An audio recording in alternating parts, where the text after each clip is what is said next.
Hello everyone, CMA Kapil Tareja this side from HGPA classes Pune. कुछ दिनों में सीएमए फाउंडेशन के एग्जाम्स हैं और अब प्रेशर बिल्डअप होना शुरू हो गया। बस वो प्रेशर रिलीज करने के लिए मैं यहाँ आपके सामने बैठा। वैसे तो देखा जाए ऑलमोस्ट सारे चैप्टर्स के रिवीजन सेशंस हमारे यूट्यूब चैनल पे अपलोडेड है, इंक्लूडिंग द मैराथन्स। बट कुछ बच्चों की रिक्वेस्ट थी कि सर अगर आप एमसीक्यू क्वेश्चंस करवा दें तो बहुत हेल्प मिलेगा। तो बस एमसीक्यू क्वेश्चन के साथ सामने हूं मैं आपके। बट सिर्फ एमसीक्यूज नहीं, एमसीक्यूज के साथ आसपास के जो भी और इंफॉर्मेशन मैं आपको दे पाऊं मैं वो इंफॉर्मेशन दूंगा। फॉर एग्जांपल, अगर ये एक एमसीक्यू दिया हुआ है तो उस एमसीक्यू में अगर कुछ वैरायटी आएगी तो उसका आंसर कैसे होगा, ऐसा आया तो ऐसा कैसे होगा, वो इंफॉर्मेशन भी मैं आपको साथ साथ दूंगा। ठीक है। यहाँ पर मैंने इंस्टीट्यूट का जो बिट क्वेश्चन है जो इंस्टीट्यूट ने अपलोड किया है साइट पर, मैंने वही क्वेश्चन पिक किए हैं। इसके अंदर आपको अकाउंट्स के 154 क्वेश्चन मिलेंगे। हम सारे आज ही डिस्कस करेंगे, साथ ही साथ इसके आसपास की इंफॉर्मेशन। सो टाइम वेस्ट नहीं करते हुए हम स्टार्ट करते हैं इस वीडियो के साथ। Okay, so the first question, which of the following item is shown in the receipt and payment account. बेटा रिसिप्ट एंड पेमेंट अकाउंट मतलब ही आपका cash book. Receipt and payment ही आपका कैश बुक होता है, मतलब पैसा आया तो डेबिट, पैसा गया तो क्रेडिट, एक रियल रूल फॉलो करता है। जब भी रिसिप्ट एंड पेमेंट आप बनाते हो वो आपसे कभी नहीं पूछता ये कौन से ईयर का है। जैसे अगर 3 साल पहले की इनकम, अगर 3 साल पहले का कुछ पैसा आ रहा है तो भी आप ले लेते हो, 4 साल पहले का पैसा तो भी ले लेते हो, अगर अगले 2 साल का पैसा भी आज ले लेते तो भी आप ले लेते हो। मतलब रिसिप्ट्स एंड पेमेंट्स आपसे कभी भी नहीं पूछेगा कि ये पैसा कौन से ईयर का है, आप सिर्फ लेने का काम कीजिए, राइट। तो यहाँ पे अगर आप सिर्फ कैपिटल नेचर देखोगे, नहीं रेवेन्यू नेचर भी आता है बेटा। Only items of revenue nature, नहीं सिर्फ रेवेन्यू तो बात ही नहीं करेंगे बेटा। Only items of revenue nature, again ये भी बात नहीं करेंगे। Both the items of capital and revenue nature which are received during the period of accounts. तो द आंसर इज बोथ, क्योंकि पैसा आया या पैसा गया तो वो सब कुछ रिकॉर्ड होगा यहाँ पे, चाहे वो कैपिटल नेचर का हो चाहे वो रेवेन्यू नेचर का। Next, any income arising from special fund will be credited to. तो जैसे ही बोला देता है स्पेशल फंड, ये आप इनकम एक्सपेंडिचर में डालते हो, ये आप कहां डालोगे, डायरेक्ट बैलेंस शीट में। क्यों? क्योंकि वो एक स्पेशल फंड बन जाएगा। फॉर एग्जाम्पल, अगर आपको कोई एंडोमेंट फंड मिलता है या अदर कोई एक डोनेशन फॉर बिल्डिंग मिल गया, तो एक स्पेसिफिक फंड मिलता है, तो it is not your income but it is to be treated as a special fund. तो फंड हम लाइब्रेरी में शो करते हैं। ठीक है। Next, there are 100 members each paying annual subscription of ₹500। फिर हमारे पास 100 मेंबर्स। अगर मैं आपसे एकदम सिंपल अगर एक सवाल करूं, मेरे पास 100 मेंबर्स हैं और एनुअल सब्सक्रिप्शन मतलब साल में उन्होंने 500 रुपए देना चाहिए। तो यहां पर अगर आप इनकम एक्सपेंडिचर बनाते हो तो income expenditure as good as your P&L। यहां पर हम एक ब्रैकेट डालते हैं for the year ended. Now ये ब्रैकेट बहुत इंपॉर्टेंट है। What do mean by for the year ended? For the year ended बोलता है कि इस साल में इस साल के आना चाहिए। मतलब अगर आप यहां लिखते हो सब्सक्रिप्शन जो कि आपका इनकम है, तो ये बोलता है आपको कि यहां पर मेरा आउट ऑफ कॉलम क्या आना चाहिए, तो आउट ऑफ कॉलम आना चाहिए जितने मेंबर्स हैं उतना पैसा। तो यहां पर कितना आएगा? इट इज 100 मेंबर्स इंटू 500 रुपए, मतलब आपका टोटल 50,000 यहां आना चाहिए। अगर बाय चांस आपको 50 नहीं मिलता, आपको मान लिया 40 मिलता है, तो आप क्या करोगे? आप लिखोगे यहाँ पे बाय सब्सक्रिप्शन 40,000, लेकिन आप ये बोलोगे कि 10,000 अभी मिलना बाकी है, तो आप लिखते हो एड अप्रूव्ड सब्सक्रिप्शन, या फिर इसको हम आउटस्टैंडिंग का वर्ड बोलते हैं, आउटस्टैंडिंग सब्सक्रिप्शन 10,000, लेकिन आउट ऑफ कॉलम तो 50 ही आएगा। आउट ऑफ कॉलम 50 आएगा। सपोज अगर ज्यादा मिल जाता है, ज्यादा मान लेते हैं 55 मिल गया, तो हम अगेन लिखेंगे बाय सब्सक्रिप्शन 55,000।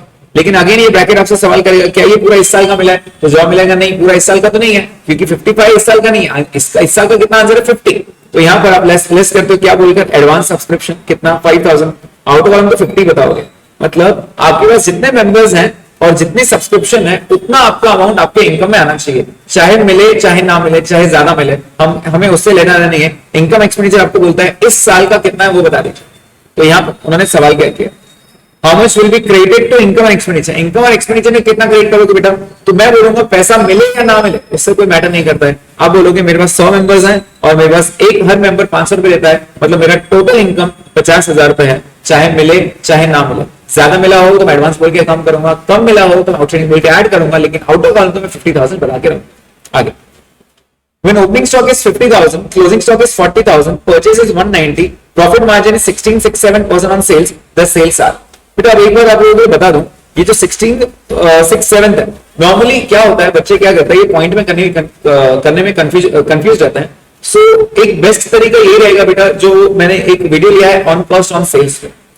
अगर आप लोगों को ये 1/4 1/5 या 1/6 का कंसेप्ट नहीं आता है, ऑन कॉस्ट ऑन सेल्स का कंसेप्ट, तो बिल्कुल आपको सजेस्ट करूंगा कि एक बार वीडियो देख लो, सिर्फ 17 मिनट्स का वीडियो, लेकिन उसमें आपके सारे कंसेप्ट क्लियर हो जाएंगे।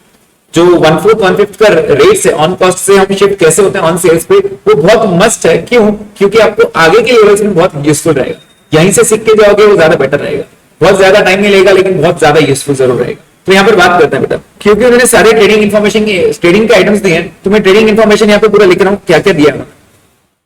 आपका ओपनिंग स्टॉक आता है बेटा 50, यहाँ पर आपका क्लोजिंग स्टॉक ट्रेड में आता है 40,000, आपका परचेज आता है यहाँ पे 190, प्रॉफिट मार्जिन दिया बेटा उसमें 1667 ऑन सेल्स, लेकिन सेल्स ही पूछा है तो सेल्स तो है नहीं हमारे पास, ये मिसिंग फिगर है आपका 1667। तो हम क्या करते हैं यहाँ पे ऑन कॉस्ट ले रहे हैं।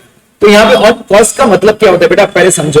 ऑन कॉस्ट मतलब यहाँ पे COGS, on cost of goods sold. तो what is COGS? It is nothing but trading debit minus trading credit. अब डेबिट में क्या क्या आता है बेटा, तो यहाँ पर आता है ओपनिंग, एड परचेस, अगर डायरेक्ट एक्सपेंस होते तो मैं वो भी ऐड करता, minus trading credit. Trading credit में क्या आता है, क्लोजिंग स्टॉक। तो आइडियली हमारा जो COGS होता है वो ये होता है। मैं अगेन रिपीट करूंगा, इट इज नथिंग बट आपका डेबिट साइड, जो डेबिट साइड पूरा रहता है, डेबिट में क्या क्या रहता है except for sales and GP, सब कुछ ओपनिंग परचेस, आपके डायरेक्ट एक्सपेंस जैसे वेजेस हो गया, आपका जो भी डायरेक्ट एक्सपेंस रहेंगे, फ्रेट वगैरह हो गए, वो सब ऐड होंगे, माइनस ट्रेडिंग क्रेडिट मतलब आपका क्लोजिंग स्टॉक माइनस होगा, तो आपका COGS मिलेगा। तो यहाँ पे COGS कितना आ रहा है बेटा, तो ये आ रहा है 50,000 प्लस 190 माइनस आपका 40,000, which comes to 50 plus 190 minus 40,000, तो ये एग्जैक्ट आ रहा है बेटा आपका 2 लाख रुपए। अब अगेन ये क्या है, ये कॉस्ट है। प्रॉफिट किस पे दिया बेटा, 1667 ऑन सेल्स। तो आप ध्यान दीजिए, cost is 2 lakh, I mean to say COGS, और प्रॉफिट है आपका 16.67। तो यहां पे 16.67 को बेटा हम बोलते हैं 1/6 on sales is 1/5 on cost. तो सीधे सीधे आप 1/5 जोड़ सकते हो। तो 1/5 कितना होगा, प्रॉफिट 1/5 कॉस्ट को 2 लाख का 1/5 कितना होगा, 40,000। तो आपका सेल प्राइस आएगा 2,40,000, ये आपका डायरेक्ट आंसर। तो आपका यहाँ पे सेल है 2,40,000। अब कुछ बच्चों को ये चीज नहीं समझ में आई होगी, जिनको 1/4 1/5 का कंसेप्ट क्लियर नहीं है, तो बेटा उनके लिए मैं एक बार यहाँ पे बेसिक कंसेप्ट बता देता हूँ। एग्जैक्टली क्या है बेटा, जब परसेंटेज जिस पे दिया जाता है उसको हमें अज्यूम किया जाता है, ये हमको स्कूल टाइम से सिखाया गया है। जैसे अगर यहाँ पे परसेंटेज सेल्स में दिया है तो मैं सेल्स पे लिखूंगा सेल्स इज 100। तो आपका प्रॉफिट कितना है बेटा, तो प्रॉफिट इज 16.67%, मतलब विच कम्स टू 16.6666, और आपका कॉस्ट बन जाता है 83.3333, राइट। सेल्स में से प्रॉफिट लेस होगा। अब आपको कॉस्ट कितना दिया है, 2 लाख दिया है, तो हमको सिखाया गया कि हम क्रॉस मल्टीप्लाई करें। तो अगर आप इस तरह करोगे तो भी आपका आंसर वही आना है, आप चेक करके देख सकते हो। It is 2 lakh into 100 divide by 83.3333 पूरा आप करोगे तो आपका आंसर एग्जैक्ट मिलेगा 2,40,000। मेक श्योर कि आप 83.33 पूरा कैलकुलेटर तक ले, मतलब जब तक आपके पास डिजिट्स हैं, तो आपको एक्यूरेट मिलेगा आंसर 2,40,000। अगर आप 83.33 पे स्टॉप करोगे आपको आंसर उतना नहीं मिलेगा, ठीक है। तो यहाँ पे मैं अगेन सजेस्ट करूंगा बेटा 1/4 1/5 वाला कंसेप्ट जो है, दैट हमने जैसे भी शिफ्ट किया सेल से लेके कॉस्ट में शिफ्ट किया, तो वो बहुत नेसेसरी है। इसका आंसर है 2,40,000। Goods brought to rupees 25,000 pass through sales debit will result in। बेटा अब अगर जब भी आपको प्रॉफिट लॉस पे चेक करना रहता है तब आप सिर्फ नॉमिनल अकाउंट चेक किया करो। जैसे मैंने गुड्स परचेस किया मतलब क्या बेटा, परचेस करना मतलब क्या, खर्चा बताना। परचेस करना मतलब क्या, खर्चा बताना। वो क्या बता रहा है, goods brought rupees 25,000 pass through sales debit will result in. आपको बताना था खर्चा, परचेस किया ना आपने, खर्चा बताना था 25,000 का, लेकिन आपने उसको सेल्स बुक में डाल दिया, मतलब आपने इनकम बता दी। आपको बताना था एक्सपेंस, लेकिन आपने एक्सपेंस की जगह इनकम बता दी, तो सीधी बात है आपका इनकम बढ़ गया। तो इसका इफेक्ट क्या होगा, आपको will result in increasing gross profit, क्योंकि आपने परचेस में डालना चाहिए था लेकिन आपने सेल्स में डाल दिया। इसके एग्जांपल मैं आपको थोड़ा सा रिटर्न में भी दूंगा बेटा, एकदम सिंपल से रूल है। अगर मैं आपको एकदम सिंपल सा, अगर मैं आपको एक एग्जांपल दूं, ओपनिंग है आपका 1,000 रुपए, आपका परचेज है मान लेता है 10,000, ठीक है, आपका सेल्स है मान लेता है 15,000, और आपका क्लोजिंग स्टॉक है मान लेता है 2,000। बेटा अगर इस इंफॉर्मेशन से जाएं तो आपका जीपी आ रहा है 17 माइनस 11, तो आपका जीपी आ रहा है 6,000 रुपए।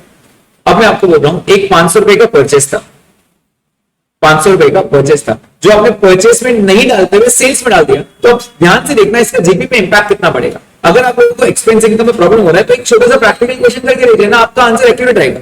मैं आपको बोल रहा हूं आपने परचेस करना था तो परचेस करेंगे आप परचेस में ऐड करते थे, लेकिन आपने परचेस की जगह आपने सेल में बता दिया, मतलब आपने सेल में 500 रुपए यहां बढ़ा दिए, तो आपका आंसर कितना हो गया? अब अगर आप देखोगे तो ये आंसर हो गया आपका 15,500 प्लस 2,000 17,500 हो गया, राइट। और अब आपका जीपी हो गया 6,500, मतलब आपका प्रॉफिट पे क्या इंपैक्ट पड़ा? आपका प्रॉफिट बढ़ गया। तो अगर वही आप चेक करोगे यहाँ पे तो उन्होंने भी वही किया है, this will result in increase in gross profit. Next, which of the following will result in disagreement of trial balance. फिर ट्रायल बैलेंस एग्री कब नहीं होता है? अगर आप डेबिट क्रेडिट इफेक्ट्स बराबर दोगे तो आंसर टैली होना ही होना है। अगर आप डेबिट की जगह डेबिट इफेक्ट दोगे, क्रेडिट की जगह क्रेडिट इफेक्ट दोगे तो आंसर टैली होगा ही होगा। अगर आप डेबिट 400 करोगे, क्रेडिट 40 करोगे तो ये डेबिट की टैली नहीं हो रहा है। अब इस केस में आपका ट्रायल बैलेंस टैली नहीं होगा। Sales return treated as purchase, बेटा सेल्स रिटर्न ऑलरेडी खुद एक डेबिट बैलेंस है। अगर परचेस डेबिट है तो सेल्स क्रेडिट, तो सिमिलरली अगर परचेस डेबिट बैलेंस है, सेल्स क्रेडिट बैलेंस है, तो इनके रिटर्न ऑपोजिट रहता है। तो सेल्स रिटर्न आपका डेबिट है और परचेस रिटर्न आपका क्रेडिट है। तो वो बोल रहा है आपके सेल्स रिटर्न को आपने परचेस बना दिया, बेटा सेल्स रिटर्न डेबिट है और उसको आपने डेबिट ही माना, मतलब डेबिट की जगह कहीं ना कहीं डेबिट दिया ना आपने, तो इससे ट्रायल बैलेंस में फर्क नहीं पड़ेगा। आप डेबिट की जगह क्रेडिट करो या फिर अमाउंट में गलती करो तो आपका ट्रायल बैलेंस फर्क पड़ेगा, नहीं तो डेबिट की जगह आप डेबिट दोगे तो ट्रायल बैलेंस में कोई फर्क नहीं पड़ेगा। Next, purchase return treated as sales, बेटा अगेन परचेज रिटर्न क्रेडिट है और वो सेल्स मान रहे हैं, क्रेडिट की जगह क्रेडिट दे रहा है, इस पे ट्रायल बैलेंस फर्क नहीं पड़ेगा। Ram account wrongly credit instead of Shyam, बेटा करना तो क्रेडिट था ना, आप राम के अकाउंट में जाओ या श्याम के अकाउंट में जाओ, करना क्रेडिट था, आप क्रेडिट में ही गए, इससे कोई इंपैक्ट नहीं पड़ेगा। अंडर कास्टिंग कैश बुक, बेटा कैश बुक में आपने अमाउंट कम लिखते हैं, मतलब दूसरे अकाउंट में आपने बराबर लिखा होगा। अंडर कास्टिंग मतलब क्या? सिर्फ एक अकाउंट में गड़बड़ हुई है और इसको हम बोलते हैं यहाँ पे कि आपका ट्रायल बैलेंस टैली नहीं होगा।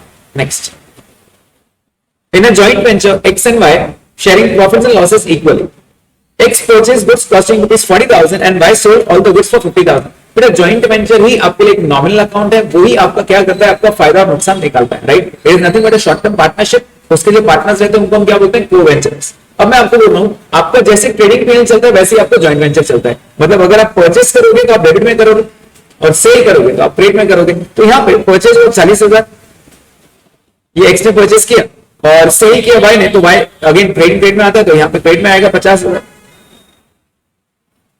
X is entitled to get 1% commission on purchase, जितना भी परचेस होगा बेटा यहाँ पे कमीशन अगर हम देंगे तो कमीशन किसका खर्चा है बेटा? वो जॉइंट वेंचर का ही खर्चा है। तो जब मैं जेबी अकाउंट बनाऊंगा तो अगर हम कमीशन पे करते हैं को वेंचर्स को या पार्टनर्स को भी, तो भी वो बिजनेस का ही खर्चा माना जाएगा, मतलब वो डेबिट में आएगा, डेबिट द एक्सपेंस लॉस के हिसाब से, joint venture being nominal account. तो यहाँ पे अगर हम कमीशन देते हैं तो कमीशन एक्स को कितना देंगे बेटा? 40,000 का 1% विच कम्स टू 400 रुपए। And Y is entitled to 5% commission on sales, बेटा Y को 5% देंगे तो 50,000 का 5% आपका हो रहा है 2,500 रुपए, तो ये 2,500 हम Y को कमीशन देंगे। अगेन जो भी हम कमीशन पे कर रहे हैं वो हमारा खर्चा है। अगर आप अब चेक करोगे तो उन्होंने पूछा प्रॉफिट कितना है बेटा, तो ultimately profit is 50,000 minus 40,000 minus 2,900, तो आपका प्रॉफिट आया 7,100 which is the JB profit option B. Next, what is the nature of joint venture with co-ventures, बेटा विद को-वेंचर मतलब वो पार्टनर की बात कर रहा है, वो को-वेंचर की बात कर रहा है, इंसान की बात कर रहा है, it is nothing but personal account. Next, which of the following term is applicable about consignment, बेटा कंसाइनमेंट में क्या होता है? हम सेल तो करते ही हैं, मैं उसको गुड्स बेचता हूँ, मेरे ब्याह पे कंसाइनी सेल करता है, तो हमसे तो बिल्कुल सही है, हाइपोथेकेशन नहीं, शिपमेंट नहीं, मॉर्गेज नहीं। तो यहाँ पे सेल ऑफ गुड्स यहाँ पर भी होता है और सेल ऑफ गुड्स आपके कंसाइनमेंट में भी होता है, मतलब अगर मैं बिजनेस करूँ तो भी मैं माल बेचूंगा, कंसाइनमेंट में करूँ तो मैं माल गुड्स भेजूंगा और वो वहां से बेचेगा, बेचना तो पक्का है। Next, retirement of bill means, retirement मतलब क्या बेटा? ड्यू डेट से पहले पैसे देना। रिटायरमेंट मतलब क्या? ड्यू डेट से पहले पैसे देना, तो it is nothing but making payment due before the due date. Next, Which one of the following document is not required for BRS, बेटा BRS बनाने में आपको क्या नहीं लगता है? तो बैंक अकाउंट कैश बुक लगता है बेटा, कैश बुक और पासबुक को कंपेयर करते हो तो ये तो लगेगा, ये भी लगेगा। प्रीवियस ईयर बैलेंस शीट, बेटा बैलेंस शीट कभी नहीं लगती हमको, बैलेंस शीट हमें कभी नहीं लगती BRS बनाने में, बिकॉज BRS इज, प्लीज ध्यान देना, BRS is not a part of financial statement, not a part of financial statement. ये आपका फाइनेंशियल स्टेटमेंट का कभी पार्ट नहीं होता है, मतलब आपके इट इज नॉट कंपल्सरी। आपके ट्रेडिंग पीएल बैलेंस शीट आपके फाइनेंशियल स्टेटमेंट्स का पार्ट है, लेकिन ये बीआरएस फाइनेंशियल स्टेटमेंट का पार्ट नहीं है, तो बैलेंस शीट की कोई जरूरत नहीं थी। Next, in overdraft balance as per cash book, a cheque for ₹1250 deposited into bank but not recorded in cash book will be, क्या बोल रहा है वो? अगर आपका cash overdraft balance as per cash book है, ओवरड्राफ्ट बैलेंस, तो आपका एरो कहां से कहां रहेगा बेटा? आप आओगे पासबुक से cash book, since it is overdraft balance, आपका एरो रिवर्स रहेगा क्योंकि आपको रिवर्स करना पड़ेगा। a check of ₹1250 deposit into bank but not recorded in cash flow. हमने चेक जमा कर दिया. एग्जांपल मान लेते हैं बेटा, हमारे पास 10,000 पहले से था, हमारे पास 10,000 पहले से था, एक बैलेंस मान के चलता है, राइट. ये एजम्प्टिव बैलेंस होता है बेटा, जस्ट टू चेक हम ऐड करेंगे एलएस. 10,000 किया, वो क्या बोल रहा है, हमने चेक जमा किया, हमने चेक जमा करना चाहिए तो हमने यहाँ रिकॉर्ड करना चाहिए 1,250 रुपए, कम से पैसे आया. And but not record in cash book, मतलब वो कैश बुक में हम लिखना भूल गए, लेकिन सामने बैंक ने तो रिकॉर्ड किया होगा इसको. मतलब अगर हम चेक जमा करते हैं तो बैंक ने भी यहाँ पे एंट्री करनी चाहिए. अगर ऐसा होता तो सब सही चल रहा था, इसमें कोई प्रॉब्लम नहीं थी. बट प्रॉब्लम हमसे हुई. प्रॉब्लम क्या हुई, हम लिखना ही भूल गए, मतलब हमने ये एंट्री की ही नहीं, deposited but not record in cash book, हम लिखना भूल गए. तो हमारे हिसाब से बैलेंस कितना हो गया बेटा 10,000, लेकिन वहां से बैलेंस कितना हो गया 11,250. अब 11,250 को अगर मुझे 10,000 बनाना तो ऑब्वियसली मुझे माइनस करना पड़ेगा कितना 1250. Option A deducted by 1250. Next, which of these errors affect only one account. बेटा कोई भी एक साइड पे आपको कौन सी एरर आ रही है तो एक ही अकाउंट को फर्क पड़ेगा. Error of casting, yes. Under casting, over casting, उसमें प्रॉब्लम आता है. Error of posting, yes. अगर हम डेबिट में पोस्ट किया जाएगा, क्रेडिट में करें तो उसी अकाउंट में गड़बड़ हो रही है. Error of carry forward, obviously अगर मैं डेबिट की जगह मान लेते हैं ए का अकाउंट है, मुझे यहां लिखना था बाय बैलेंस कैरिड डाउन, मान लेते हैं 2,000, तो ये ब्रॉट डाउन ऑपोजिट साइड में होगा. लेकिन अगर मैं ब्रॉट डाउन वापस क्रिएट नहीं करता हूं तो अगेन गड़बड़ कहां होगी, सिर्फ और सिर्फ एक ही अकाउंट में, मतलब वो सिर्फ एक ही अकाउंट की बात करें तो answer is all of the above. तो ये तीनों जो भी एरर्स दिए आपको, error of casting, error of posting, error of carry forward, ये सिर्फ उसी अकाउंट से रिलेट करता है, दूसरे अकाउंट को परेशान नहीं करता. Next, which of the following errors is an error of principle. Error of principle मतलब क्या बेटा, treating the personal account as real, real account as nominal, nominal account as real. मतलब आप जो प्रिंसिपल रूल्स हैं आपके गोल्डन रूल्स, उसमें अगर कंफ्यूज है तो उसको हम बोलते हैं error of principle. तो यहाँ पे अगर आप चेक करोगे 4,000 received from Shyam credited to Shyam, बेटा ये एरर नहीं है. Rupees 5,000 incurred on installation of new plant debited to salary, yes, ये बिल्कुल आएगा. क्यों, क्योंकि इंस्टॉलेशन के लिए जो हम पे करते हैं वो हम कॉस्ट को डेबिट करते हैं, मतलब वो आपका डेबिट वर्ड कम्स इन, आपकी मशीनरी को ऐड होना चाहिए था जो आपने मशीनरी खरीदी, लेकिन आपने सैलरी को डेबिट किया, ये गलत किया. आपने फॉलो करना चाहिए था रियल रूल, आपने फॉलो किया नॉमिनल रूल, ये बिल्कुल गलत हुआ. तो it is error of principle. Next, in case of depreciable assets are revalued, the provision for depreciation is based on. बेटा अगर आप जो भी एसेट है, मान लेते हैं मेरी मशीनरी है, मशीनरी की वैल्यू थी मान लेते हैं 50,000, लेकिन मार्केट कंडीशंस, मार्केट में जो टेक्नोलॉजी आ रही है उसकी वजह से मुझे लग रहा है नहीं मेरी वैल्यू कम होगी, मुझे उसको रिवैल्यू करना है, तो मैंने उसको रिवैल्यू किया 40,000 पे. तो बेटा अब प्रोविजन फॉर डेप्रिसिएशन, मतलब जो डेप्रिसिएशन लगेगा वो किस में लगेगा, ऑब्वियसली 40 में लगेगा, क्योंकि मैंने वैल्यू घटा दिया है. अगर मैं इसको ज्यादा भी करता, जो AS10 आपको बोलता है पीपी, AS10 क्या है, PP property plant and equipment, वो आपको रिवैल्यूएशन अलाउ करता है. मतलब अगर आपको अपवर्ड भी रिवैल्यू करना है आप रिवैल्यू कर सकते हो. तो ओनली थिंग इज जितना आप रिवैल्यू करोगे डेप्रिसिएशन भी वैल्यू पे लगेगा. तो अब अगर आप इस क्वेश्चन पे ऑप्शंस भी ध्यान दोगे बेटा, तो उन्होंने ऑप्शन डी दिया है, the revalued amount over the estimate of remaining life.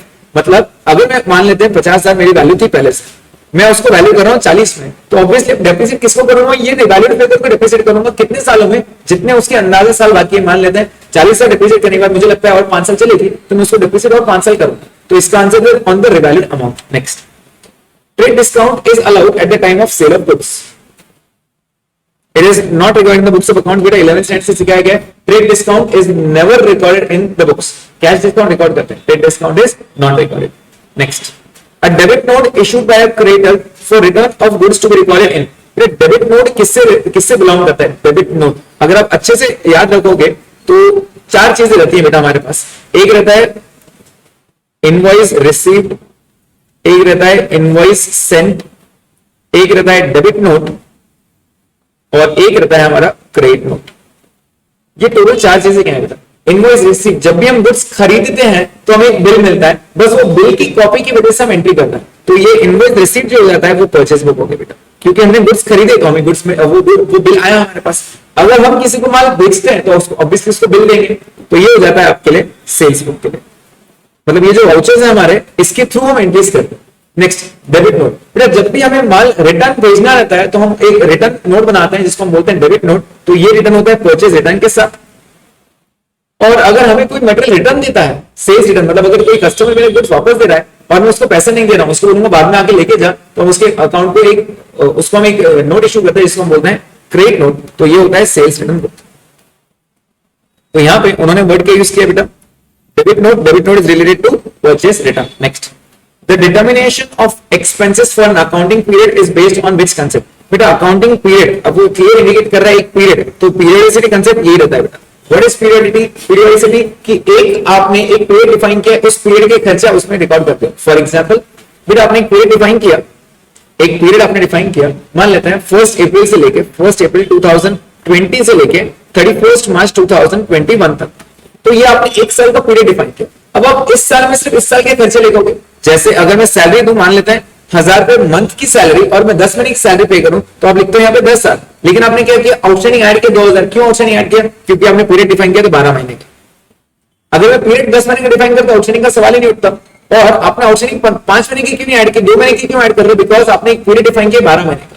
तो अगर हम खर्चे डिटरमाइन करेंगे तो वो सिर्फ उस पीरियड के डिफाइन करेंगे, और यही हमारा पीरियडिसिटी कंसेप्ट बोलता है। Next, decrease in the amount of creditors will result इन। बेटा अगर आप नॉर्मली चेक करोगे, decrease in the amount of creditors, तो क्रेडिटर्स कम क्यों होना है बेटा? वाई विल क्रेडिटर, अब क्रेडिटर को मुझे, क्रेडिटर मतलब कौन, जिसको हमें पैसे देने थे। मान लेते हैं मुझे 50,000 देते थे, अब वो बोल रहा है 30,000 दे दें। अब उसकी इच्छा से तो कम नहीं कर रहा है, सीधी बात है, हमने उसको पैसे दिए होंगे, पैसे दिए होंगे मतलब पैसा कम हो रहा है, हमारा पैसा कम हो रहा है, तो it will nothing but decrease in cash. Next, subscription received in advance to be shown in. बेटा advance income is nothing but a liability, so it is nothing but a liability to be shown in the balance sheet. Next, which of the following is an accounting equation? अगर बेटा accounting equation properly accounting equation use करो, it is nothing but a balance sheet equation.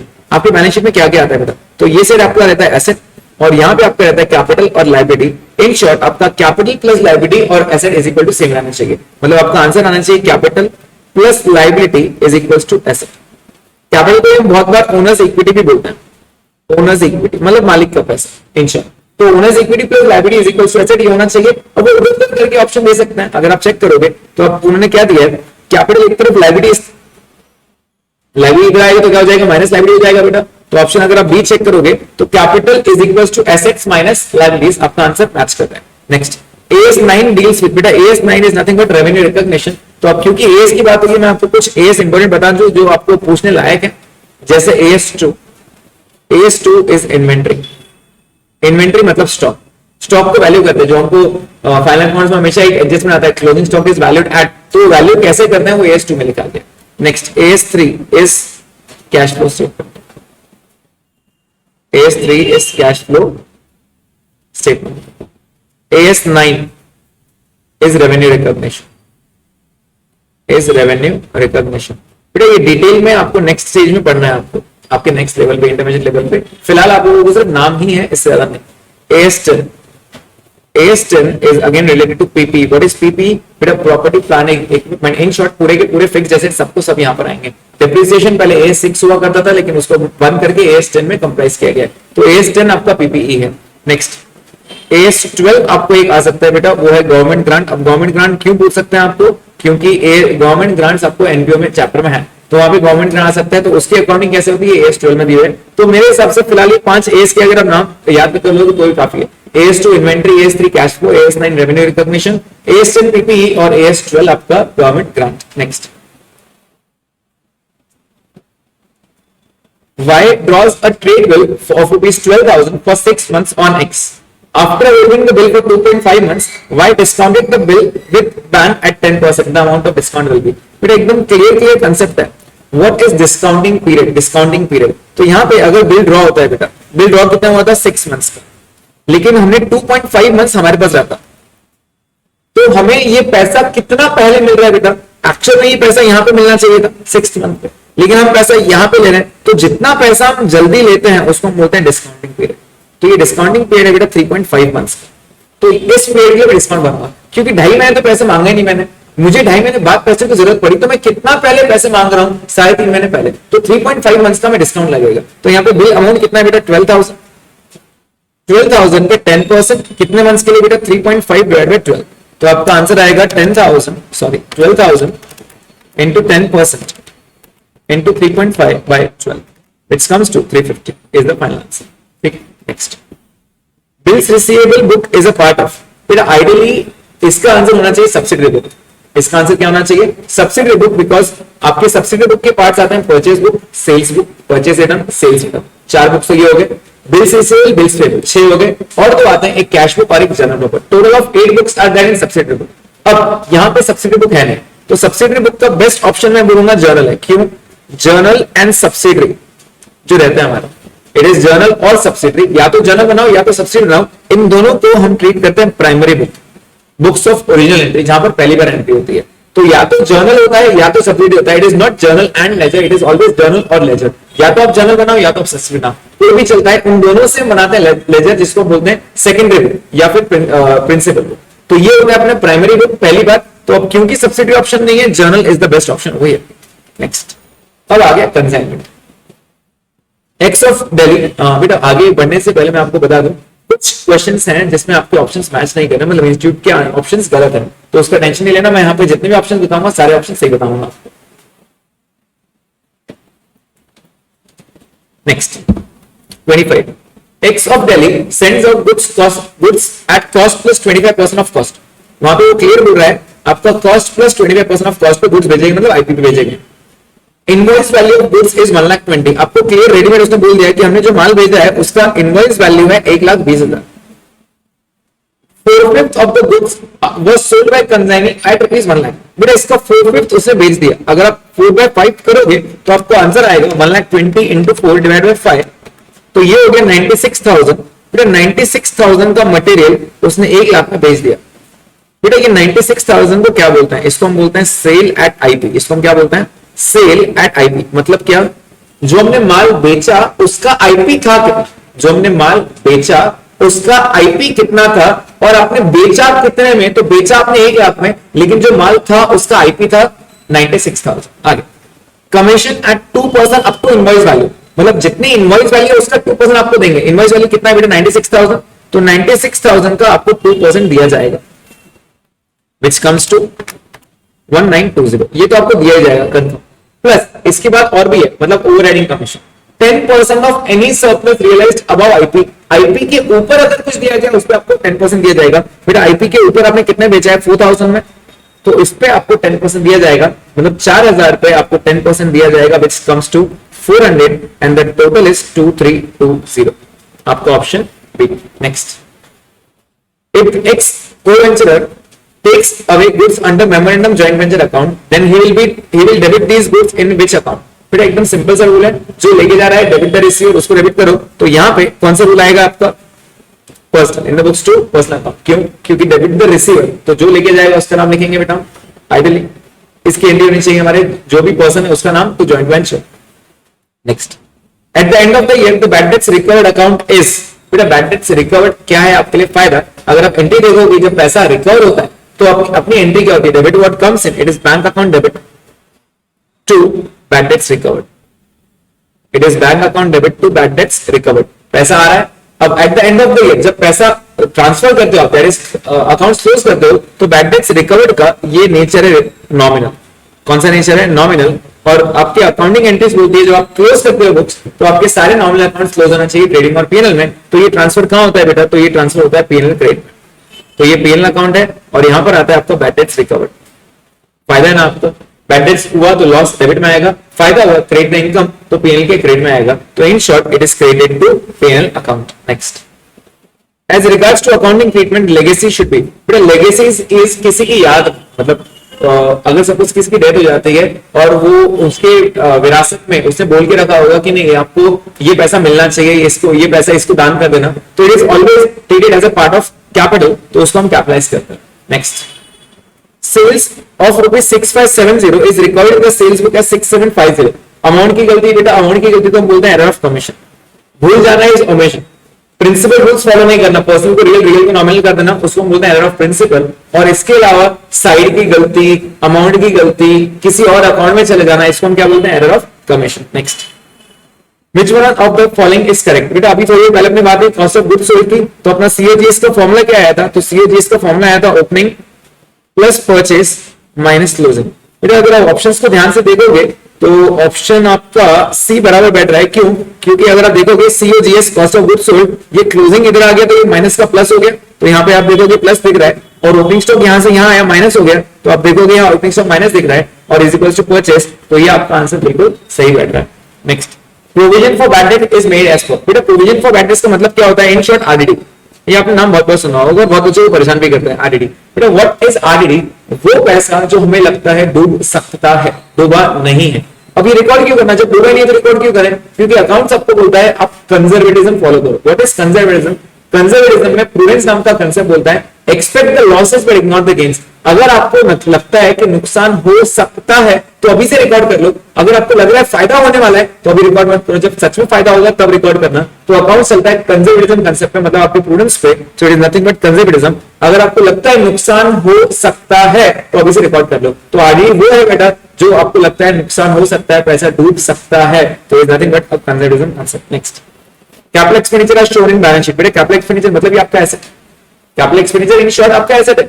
जैसे आप पे कर रहे हो, अगर आपने खर्चा किया, सैलरी पे किया तो आपका रेवेन्यू एक्सपेंडिचर है, लेकिन अगर आपने एसेट परचेस किया तो आपका कैपिटल एक्सपेंडिचर है। कैपिटल एक्सपेंडिचर कहां दिया गया है? आपकी बैलेंस शीट एसेट पर। Next, import duty on raw material is purchased is what? Import duty, बेटा इंपोर्ट ड्यूटी गुड्स खरीदते समय जो भी खर्चा होता है मेरा डायरेक्ट खर्चा होता है। खर्चा, द वर्ड इज खर्चा, खर्चा मतलब revenue, it is not capital expenditure revenue. हाँ, अगर आप एसेट परचेस करते हैं, मान लेते हैं मैंने एसेट परचेस किया, एसेट जैसे मैंने एक मशीन भी परचेस की, मैंने यूएस से इंपोर्ट किया और उसके लिए मैंने अगर कोई ड्यूटी पे किया तो वो मेरे कॉस्ट में ऐड होना चाहिए। अगर मैं एसेट परचेस करता हूं बेटा तो वो कैपिटल एक्सपेंडिचर है। बट मैंने रॉ मटेरियल परचेस किया, बेटा what do you mean by the word raw material? मुझे कुछ गुड बनाना है, मान लेते हैं ये पेन बनाना है मुझे, और ये पेन बनाने के लिए जो रॉ मटेरियल लगता है वो इंपोर्ट करता हूं मैं, और उसके लिए कोई इंपोर्ट ड्यूटी है, तो बेटा वो खर्चा, इस पेन का खर्चा मतलब रेवेन्यू खर्चा, वो मेरा एसेट नहीं माना जाएगा। Next, life insurance corporation is dash account. Life insurance corporation क्या है? ये एक आइडेंटिटी है, एक पर्सन है, लेकिन ये पर्सन नहीं है, ये क्रिएटेड बाय लॉ है, created by law, it is nothing but artificial person. अब क्योंकि ये बात यहां तक आ गई तो अपन बात कर लेते हैं पर्सनल अकाउंट्स की बात। पर्सनल अकाउंट्स बेटा टोटल 3 टाइप्स के रहते हैं, एक रहता है नेचुरल, एक रहता है आर्टिफिशियल, और एक रहता है रिप्रेजेंटेटिव पर्सन, रिप्रेजेंटेटिव। तो बेटा नेचुरल बाय पर्सन जो रहता है, जैसे राम हो गया, श्याम हो गया, ए बी सी, जो भी पर्सन आएंगे आपके, वो हो गया natural. Artificial which are created by law, जैसे एसबीआई बैंक। अगर हम किसी मिलने, अगर हम एसबीआई जा रहे हैं, बैंक जा रहे हैं, कैश डिपॉजिट करें, तो हम ये नहीं बोलते हम कैशियर से मिलने जा रहे हैं, हम बोलते हैं एसबीआई बैंक जा रहे हैं। क्यों? उसकी एक अलग आइडेंटिटी है। Those persons are created by law, जैसे एलआईसी, अभी एग्जांपल है एलआईसी, राइट? कोई भी एक्सपोर्टेड बैंक आ गया, they are created by law. Now what are representative persons? तो 11th में हमको सिखाया जाता है पहली एंट्री, जब हम कैपिंग एंट्री करते हैं, अपने बुक्स पे अपना नाम नहीं लिखते। अपने बुक्स पे अपना नाम क्यों लिखते हैं? क्योंकि वो बताता है कि पर्सन को रिप्रेजेंट करेंगे, अपने नाम को रिप्रेजेंट करने के लिए हम एक नाम यूज करते हैं जिसको हम बोलते हैं कैपिटल, और जब हम पैसा घर लेकर जाते हैं अगेन अपना नाम ही लिखते हैं, उसको हम लिखते हैं ड्राइंग्स।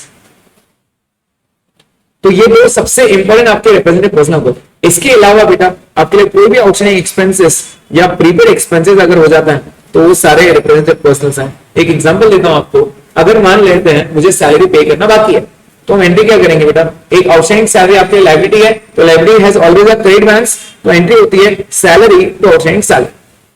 अब आउटस्टैंडिंग सैलरी मैंने क्रिएट किया, मतलब कहने से पैसा मुझे देना बाकी है, देना बाकी है मतलब वो मेरा क्रेडिटर है, और क्रेडिटर हम क्रेडिट करता है। अब मान लेते हैं वो मेरा पर्सन जो है जिसको मुझे देना है, मान लेते हैं मेरे पास एक मिस्टर ए नाम का एक एम्प्लॉय है, मुझे उसको पैसा देना बाकी है। देना बाकी है मतलब क्या? कि वो मेरा क्रेडिटर है, तो क्रेडिट का तो क्रेडिट बैलेंस रहता है। अब मैं उसका नाम लिखता नहीं, उसके लिए मैंने उसको नाम को रिप्रेजेंट किया आउटस्टैंडिंग सैलरी को। Again it is representing a person, it is known as representative personal account. Next, goods taken from business for personal use by the proprietor should be credited to. बेटा अगर goods लेके जाते हैं तो एक entry क्या होती है? जब भी गुड्स लेके जाएंगे it is nothing but drawings to either trading और परचेस। जब भी हम बिजनेस से गुड्स बाहर जाते हैं, जैसे गुड्स हम घर लेके जा रहे हैं, या फिर गुड्स चोरी हो गए, जल गए, फ्री में बांट दिए, दान कर दिए, जो भी हो गया, कुछ भी अगर मेरे बिजनेस से कुछ बाहर जाते हैं तो वो तो या तो ट्रेडिंग ट्रेड में जाएंगे या तो फिर परचेस में जाएंगे। सो इसका आंसर आएगा यहाँ पे परचेस। बहुत बार बच्चे यहाँ पे गलती करते हैं क्योंकि पर्सनल बढ़ाया ना, सीधे ड्राइंग्स करते हैं। बेटा अच्छे से पढ़ लिया करो, उसने क्रेडिटेड वर्ड यूज किया, डेबिटेड नहीं। आंसर अगर डेबिटेड आता तो यस आपका आंसर बिल्कुल सही था, ड्राइंग्स। बट प्लीज क्वेश्चन अच्छे से पढ़ना, उसने वर्ड यूज किया credited, so it is not drawing, it is nothing but trading और purchase. Next, a cash book with discount and bank column is obviously known as triple column. There is 3 column cash book, जिसके अंदर आपका cash column, bank column और discount column रहता है। अब again point to be noted is, जरूरी नहीं है कि हमेशा डिस्काउंट कॉलम रहना ही चाहिए। It can also be cash, bank and bank, 3 columns, लेकिन 2 कॉलम्स बैंक के हो गए। हो सकता है मेरे 2 बैंक अकाउंट्स हो, तो ऐसा कोई रूल नहीं है यहाँ पे हार्ड एंड फास्ट कि आपको डिस्काउंट कॉलम रहना चाहिए। बट आइडियली डिस्काउंट कॉलम लिखते हैं तो यहाँ पे आपके 3 कॉलम्स आते हैं, cash, discount and bank. Next, the periodical total of return inward. बेटा what do you mean by return inward? Return inward मतलब गुड्स अंदर आ रहे हैं, गुड्स अंदर आ रहे हैं मतलब sales return. Sales return has a debit balance, तो वो डेबिट अकाउंट में जाना चाहिए और वो जाएगा debit of sales return account. Next, the process of transfer entries from day book to ledger is called as, बेटा जब जर्नल एंट्रीज अपन लेजर में करते हैं तो उसको हम क्या बोलते हैं, ledger posting. Next, which financial statements represent accounting equation as assets equals to liabilities equals owners equity, बेटा बैलेंस शीट अभी अपनी थोड़ी देर पहले बात हुई, जो बैलेंस शीट है वही आपका इक्विटी और आपका लायबिलिटी और एसेट बताता है। Next, the depreciation accounting is close at the end of the year by transfer to, बेटा डेप्रिसिएशन कहां ट्रांसफर करते हैं हम, सारे nominal accounts are transfer to trading और PNL, so the answer is PNL account. Next, just 1 second,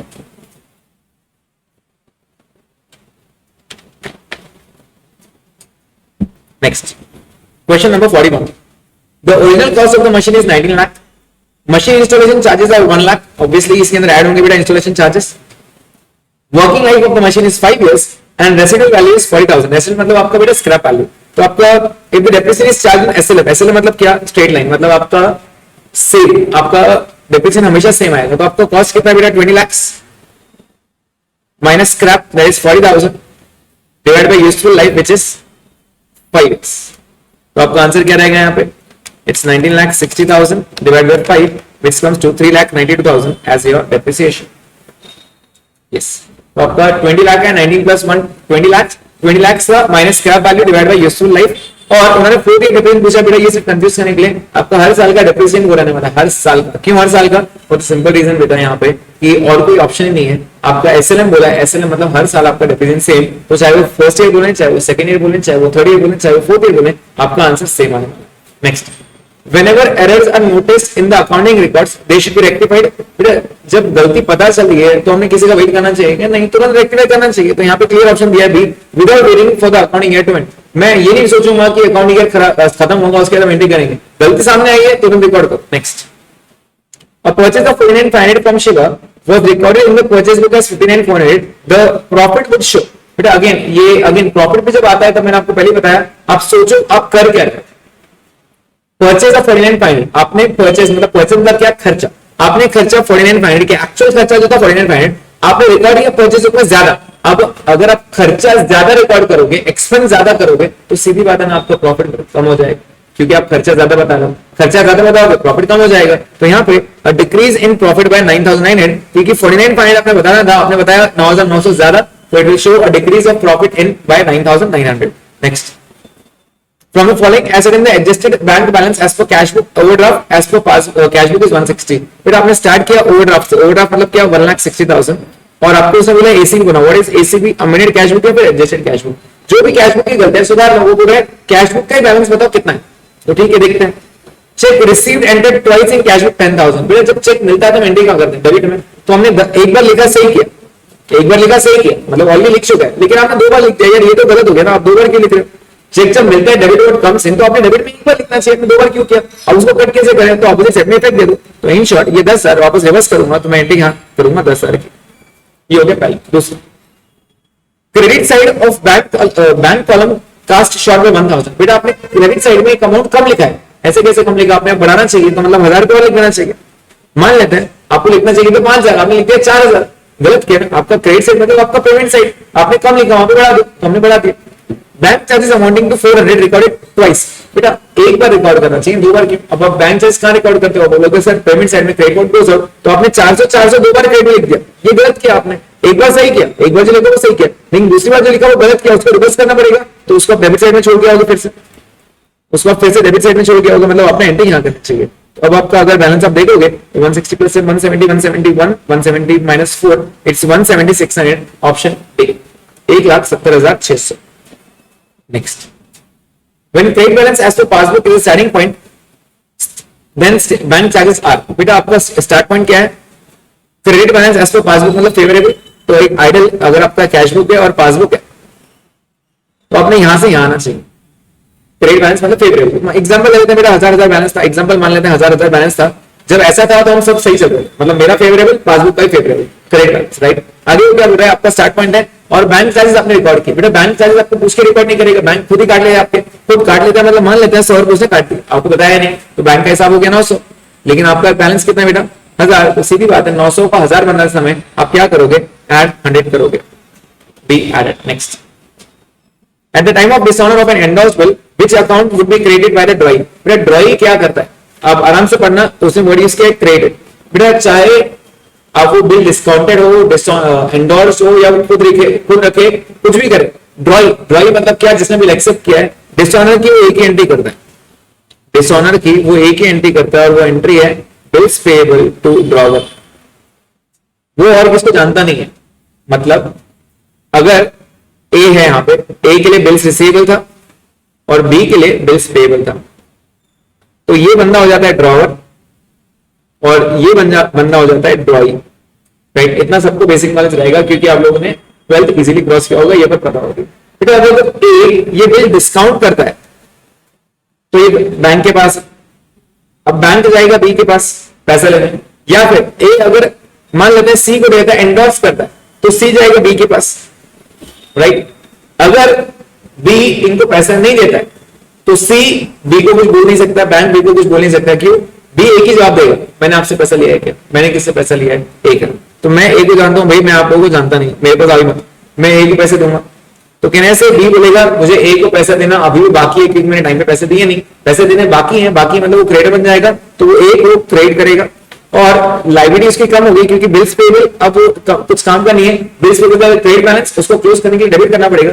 in short entry बन जाएगी bills payable to A was nothing but a drawer, तो आपका एंट्री यहां पर ड्रॉवर्स अकाउंट होगा।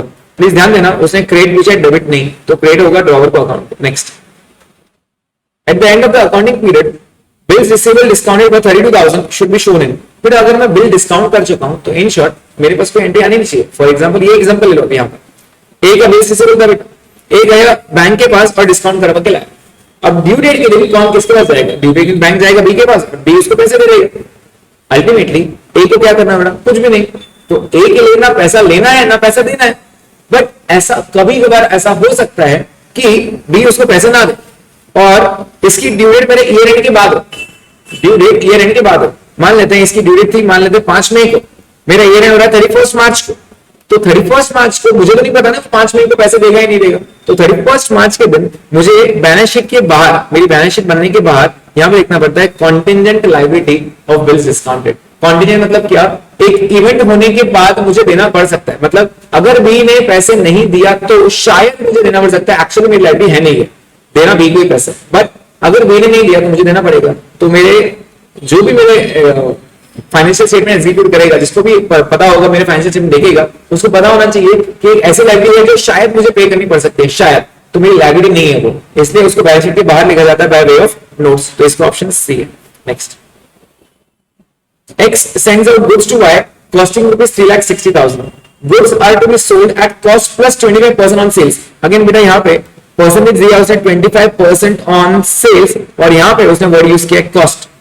ये दोनों का बेस अलग अलग है, एक कॉस्ट है और एक सेल्स है। अब चाहो तो जिस पे परसेंटेज दिया इसको 100 एज्यूम करो, या फिर जो मैंने सिखाया आपको 1/4 वाला कंसेप्ट वो करो। तो 1/4 25% मतलब कितना, 1/4 on sales is 1/3 on cost, direct. आप सीधे सीधे 1/3 जोड़ सकते हो इसका कॉस्ट को, तो 3,60,000 बेटा 1/3 कितना हो जाएगा, 1,20,000। तो कॉस्ट हो गया आपका 3,60,000, प्रॉफिट हो गया आपका 1/3 मतलब 3,60,000 का 1/3 इज 1,20,000 और आपका सेल हो गया 4,80,000।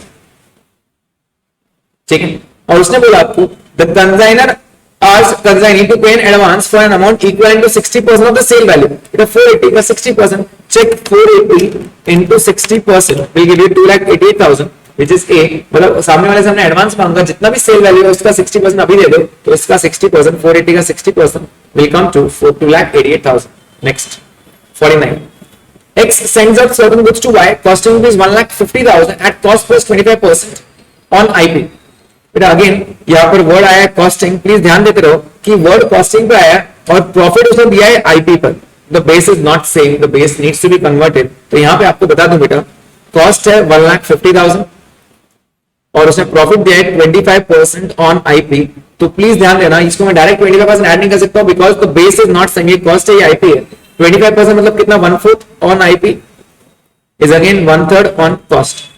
तो सीधे सीधे इसका 1/3 जोड़ दो बेटा, तो प्रॉफिट हो जाएगा मेरा 1/3 विच इज 50,000। तो आपका आईपी कितना हो गया, आईपी हो गया आपका 2 लाख रुपए। आईपी कितना हो गया आपका 2 लाख रुपए। आगे हो गया बेटा 3/4 of the goods was sold by R at 176। बेटा 3/4, इसका 3/4 कितना होता है, इंटू 3/4, तो ये हो जाता है 1,50,000 और ये आपने बेचा 1,76,000 में। अगेन अभी थोड़ी देर पहले हमने ऐसे एग्जांपल लिया था बेटा, ये 150 को हम क्या बोलते हैं, इसको हम बोलते हैं सेल एट आईपी। आपने जो माल बेचा उसका आईपी था कितना, तो उसका आईपी था 1,50,000, जिसको आपने एक्चुअल में 1,76,000 में बेचा, मतलब आपने एक्स्ट्रा कितने में बेचा, 26,000। इसको हम बोलते हैं सरप्लस। एक्स्ट्रा कितने में बेचा, 26,000। आगे क्या, commission is 5% up to invoice value, मतलब आईपी तक आपको 5% दिए जाएंगे और 10% ऑन एनी सरप्लस। आईपी तक बेटा, आईपी कितना है इसका, 1,50,000, तो ये 1.5 लाख तक आपको 5% दिए जाएंगे। 15 5 75, मतलब 7,500 प्लस जो भी आपका सरप्लस है, एक्स्ट्रा है, उस पर आपको 10% दिए जाएंगे, मतलब 26,000 पे आपको 10% दिए जाएंगे, मतलब 2,600। तो आपका आंसर आता है टोटल 10,100 रुपए। राइट, नेक्स्ट, तो इसका आंसर है बेटा ए 10,100। Next, A purchased goods costing 260 for joint venture with B. B sold a major part of the goods at cost plus 25% on cost. बेटा यहाँ पे उसने बोला है उसने 25% लगा के बेचा, कितने का बेचा वो पता नहीं, लेकिन फॉर ₹250 मतलब बेचा कितने में वो दिया है। आई रिपीट अगेन बेटा, मटेरियल कितने का दिया गया था, तो उसको 2,60,000 का टोटल मटेरियल दिया गया था। उसने कहा कि मेजर पार्ट बेच दिया, मेजर कितने का बेचा वो नहीं पता, लेकिन कितने में बेचा ये जरूर पता है। तो कितने में बेचा, 2.5 लाख में। कितने का पार्ट था बेटा वो, तो उसने आंसर दिया है आपने 25% कॉस्ट लगा के बेचा। अगेन ये सेल प्राइस आपका बेटा, तो आपको रूल क्या याद रखना है, आपका सेल था 250। अगेन उसने प्रॉफिट किस पे निकाला है बेटा, प्रॉफिट निकाला उसने 25% ऑन कॉस्ट पे। Is the base same, the answer is no, the base is not same. Base मतलब क्या, ये सेल है, ये कॉस्ट है बेटा, मिलजुल खा नहीं रहा है, उसको चेंज करना पड़ेगा। चेंज कैसे करेंगे, तो यहाँ पे 1/4 on cost is 1/5 on sales. तो इसका 1/5 निकाल लो बेटा, तो आपको डायरेक्ट प्रॉफिट मिल जाएगा 1/5। तो 2,50,000 का 1/5 कितना हो गया, 50,000। इन शॉर्ट इसका कॉस्ट आ गया आपका 2 लाख रुपए, मतलब 2 लाख की चीज आपने एक्चुअल में 2.5 लाख में बेची। 2 लाख की चीज आपने एक्चुअल में कितने बेची, 2.5 लाख में। बेटा याद करो मटेरियल सेंड कितने का किया गया था, 2,60,000 का मटेरियल आया था, 2,60,000 का, लेकिन उसमें से आपने 2 लाख की चीज बेच दी, कितने में बेची, 2.5 लाख में, और चीज कितने की बच गई, तो बच गई 60,000। 60,000 की चीज हमारे पास बच गई। आगे देखते हैं क्या बोल रहा है question. Balance of goods were taken over by B at cost less 10%। जितना भी कॉस्ट था उससे 10% कम में लेके गया। बेटा कॉस्ट कितना था, 60,000। 60,000 का 10% कितना होता है, 6,000, मतलब वो लेके गया 54,000 में, और आपको बोला प्रॉफिट ऑन जॉइंट वेंचर। तो प्लीज ध्यान देना, जब भी गुड्स लेके जाते हैं बेटा तो उससे फायदा नुकसान नहीं दिया जाता है। अब परचेस कितना हुआ था बेटा, 2,60,000, तो डेबिट में आएगा परचेस। सेल कितना हुआ था, 2.5 लाख। जब गुड्स बाहर जाता है हमारे बिजनेस से, ट्रेडिंग क्रेडिट मतलब यहाँ पे जेबी के ट्रेड में आएगा, कितने में उसकी बात करो, फायदा नुकसान नहीं सोचना। मैं अगेन बोल रहा हूँ, जब गुड्स लेके जाते हैं बेटा तो उसमें फायदा नुकसान नहीं सोचते हैं। जो भी गुड्स आ रहे हैं, जितना भी वैल्यू आ रहा है उतना लेके खत्म करो। तो हमारे वैल्यू कितना आ रहा है, 54,000, बिकॉज 60,000 के गुड्स थे और वो लेके कितने में जा रहे हैं, 10% लेस, मतलब 54 में। तो आंसर आ गया 54। आपका टोटल आ रहा है 3,04,000 एंड माइनस 260, 44,000 का आपका प्रॉफिट आ रहा है। राइट, तो ऑप्शन आपका सही है। Next, Which one of the following account is maintained in the joint venture when separate account is maintained? बेटा सेपरेट अकाउंट में क्या क्या बनाते हैं हम, जॉइंट बैंक अकाउंट बनाते हैं, जॉइंट वेंचर अकाउंट बनाते हैं, और को-वेंचर्स तीनों अकाउंट बनाते हैं। In short all of the above बनाते हैं। Next, at the time of preparation of financial statements balance of bad debts recovered account is, again repeat question है बेटा, बैलेंस आपका कहां ट्रांसफर होता है, पहला अकाउंट में। अभी थोड़ी पहले बताया था मैंने आपको बैड डेट्स रिकवर्ड के बारे में। Next, in case of not for profit concern endowment fund, बेटा endowment fund is always a capital asset. मतलब क्या, कोई भी फंड अगर स्पेसिफिक नाम आया फंड के साथ तो वो आपका कैपिटल एसेट है, मतलब आपके बैलेंस शीट में शो करेगा, कोई स्पेसिफिक फंड रहा तो। Next, any donation received for specific purpose should be credited to, अभी बात हुई अपनी बेटा स्पेशल फंड। अगर कोई स्पेशल फंड के लिए, स्पेसिफिक पर्पस के लिए अगर कुछ भी मिलता है तो आप डोनेशन को इनकम नहीं मानोगे, उसको आप लाइबिलिटी साइड में एक स्पेशल फंड बोल के ट्रीट करोगे। Next, income and expenditure account shows subscription of 2,50,000. Subscription accrued in the beginning of the year and at the end of the year are 25 and 37,500. The amount of subscription appearing in the receipts and payments account. बेटा receipts and payments पूछा है, मतलब उल्टा पूछा है। मैं आप लोगों को दोनों तीनों चीजें बताना चाहूंगा, प्लीज ध्यान देना। आपका इनकम एक्सपेंडिचर 250, इनकम एक्सपेंडिचर मतलब क्या, अगर आप ध्यान दो तो यहाँ पे हमको सिखाया गया ये इनकम एक्सपेंडिचर है। ये सब्सक्रिप्शन कहां से आता है, तो बेटा ये सब्सक्रिप्शन आपके रिसीट साइड से आता है, रिसीट्स एंड पेमेंट से। अगर मैं आपको 12th की लॉजिक बताऊं तो जो भी अमाउंट यहां आया होगा वो उठा के हमने यहां डाल दिया, फिर आप करते हो add outstanding at the and, that is at current year, less outstanding in previous. Current year में जो है मतलब eight the end of the year, previous year मतलब बिगनिंग ऑफ द ईयर, और आपका आउटर कॉलम आप बताते हो इनकम, जो आपको क्लियरली बताया गया यहाँ पे 2.5 लाख रुपए, क्लियरली बताया गया कितना 2.5 लाख रुपए। तो यहाँ पे आउटस्टैंडिंग कितना है बेटा आपका एट द बिगनिंग, तो बिगनिंग है 25,000 और एंड है 37,500। तो अगर आप चेक करोगे, आप आउटस्टैंडिंग ऐड करोगे 37,500 और लेस करोगे 25,000, तो अगर आप रिवर्स आते हो तो जो लेस होगा वो ऐड होगा, जो ऐड होगा वो लेस हो जाएगा। अगर आप रिवर्स आते हो बेटा तो ये चीज आपको इनकम फाइंड करनी है। तो आंसर क्या रहेगा 250 एट 25,000 लेस 37,500, तो आपको मिला होगा 2,37,500। बेटा ये हो गया आपका बेसिक कंसेप्ट जो आप रिवर्स आता है। मैं अगेन आपको बोलूंगा, मैं कभी भी ऐसे सजेस्ट नहीं करूंगा, मैं आपको हमेशा सजेस्ट करूंगा एक सब्सक्रिप्शन अकाउंट बनाओ। बेटा सब्सक्रिप्शन क्या है आपके लिए? इनकम है। सब्सक्रिप्शन क्या है आपके लिए? इनकम है। तो अगर आप याद करोगे कि नॉर्मल इनकम के अकाउंट को पैसा आता है तो हम क्या करते हैं? डेबिट व्हाट कम्स इन, आप एंट्री करते हो bank account debit to subscription, मतलब ये होगा बाय बैंक। और ये इनकम का आप कहां ट्रांसफर करते हो? इनकम एंड एक्सपेंडिचर में। तो अगर आप इनकम एक्सपेंडिचर की एंट्री करोगे, ये इनकम एंड एक्सपेंडिचर है, और यहाँ करोगे बाय सब्सक्रिप्शन और इसकी एंट्री बोलो तो आप बोलोगे subscription account debit to income expenditure, तो आप यहाँ लिखोगे टू इनकम एंड एक्सपेंडिचर।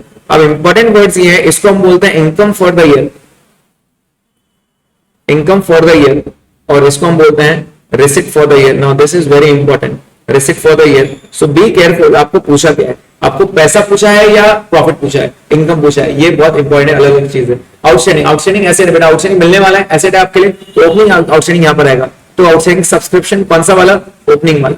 अब ओपनिंग अगर डेबिट में तो क्लोजिंग नीचे आएगा बेटा, तो by outstanding subscription closing asset, right. Advance subscription, advance क्या होता है बेटा? Liability, liability rich balance, credit balance. तो आपका एडवांस यहां से स्टार्ट होगा बाय एडवांस सब्सक्रिप्शन, कौन सा वाला? ओपनिंग वाला। और अगर ओपनिंग क्रेडिट से स्टार्ट होता है तो क्लोज होगा डेबिट में, तो आप यहां लिखोगे टू एडवांस सब्सक्रिप्शन क्लोजिंग। ये अकाउंट आपको हमेशा आना चाहिए और आपको एक ही अकाउंट से सारे फिगर्स मिल जाएंगे। अब इस क्वेश्चन में आपको कौन सा फिगर क्या दिया? तो बेटा उन्होंने फिगर दिया था आपको 2,50,000, कौन सा वाला? इनकम एक्सपेंडिचर का। तो इनकम एक्सपेंडिचर में सामने लिख दिया 2,50,000।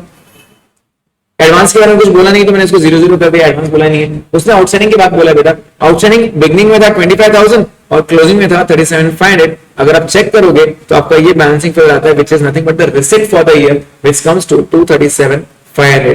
तो बेटा आप इस पेनल इनकम एक्सपेंडिचर के थ्रू करो या सब्सक्रिप्शन के थ्रू करो, बात एक ही है, आंसर सेम होता है। मैं हमेशा प्रेफर करूंगा सब्सक्रिप्शन अकाउंट बनाओ, आपको एक ही अकाउंट में दोनों आंसर मिल जाता है। कभी आपको ये चीज पूछी जाएगी दैट इज इनकम एक्सपेंडिचर में कितना आएगा, कभी आपको रिसिप्ट फॉर द ईयर पूछा जाएगा, दोनों में से एक फिगर पूछा जाता है। बेटा आप एक ही अकाउंट से सारे फिगर्स निकाल सकते हैं। Next, which of the following transaction is not recording cash book? बेटा जो पैसे से रिलेट नहीं करता वो कैश बुक में रिलेट नहीं करेगा।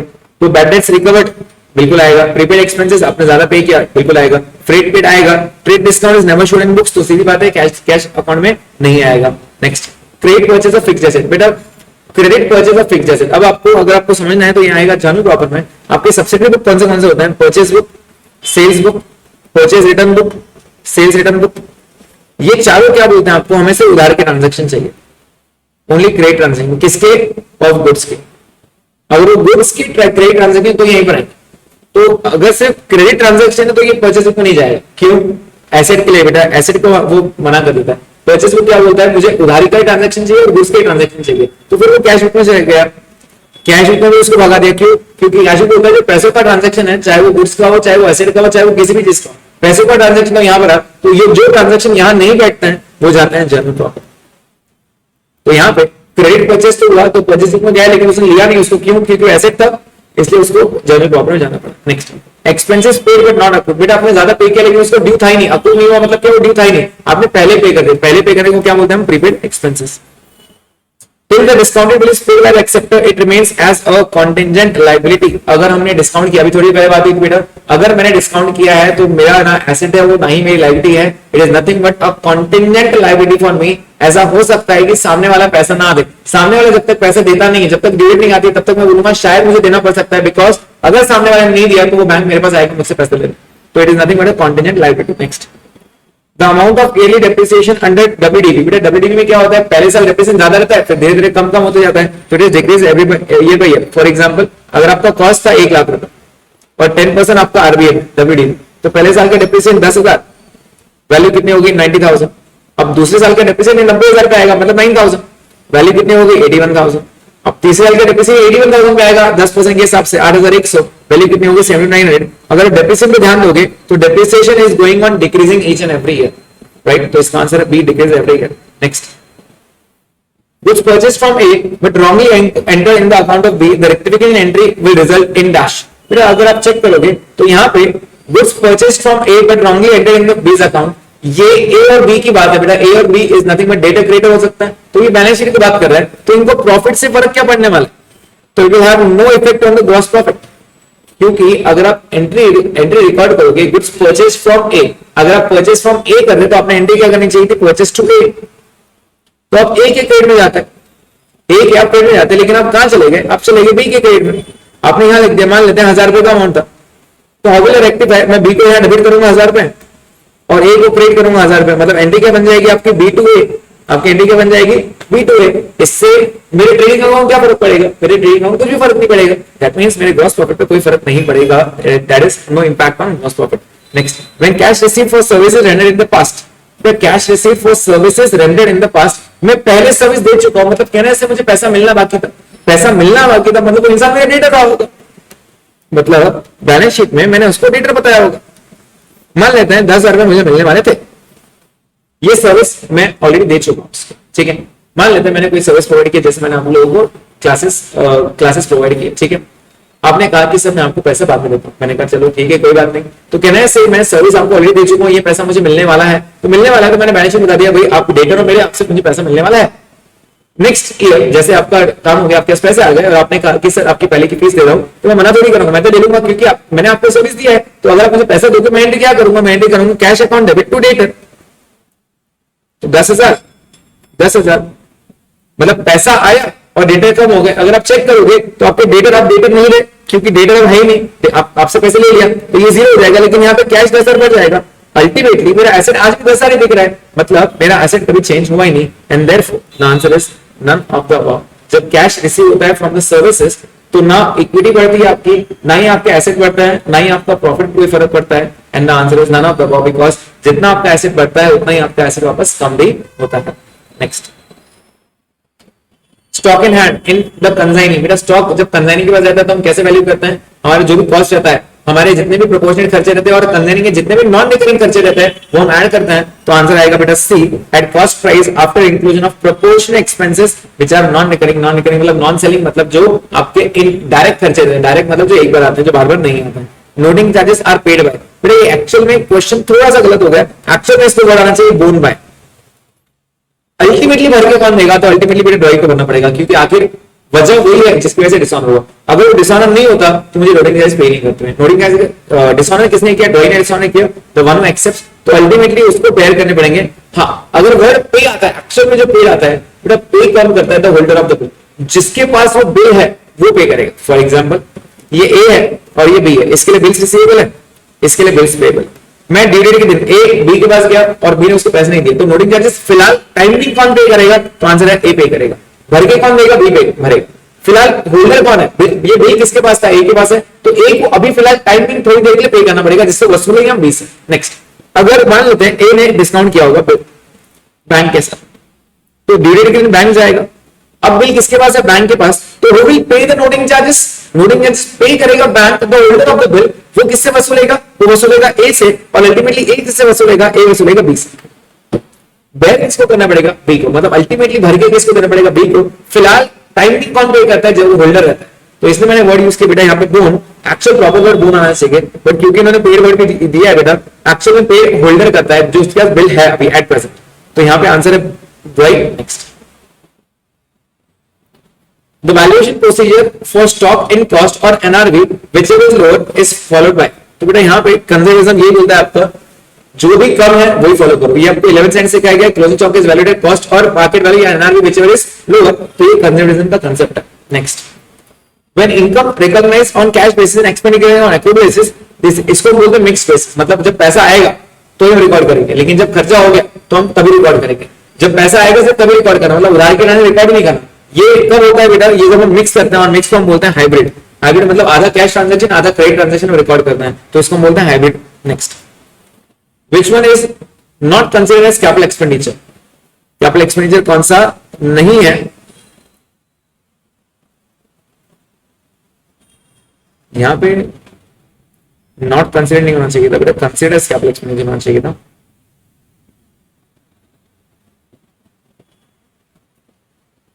तो यहाँ पे आंसर हम डिप्रिसिएशन करेंगे, नॉट कंसिडर क्योंकि ये पीएल में ट्रांसफर होता है मेरा।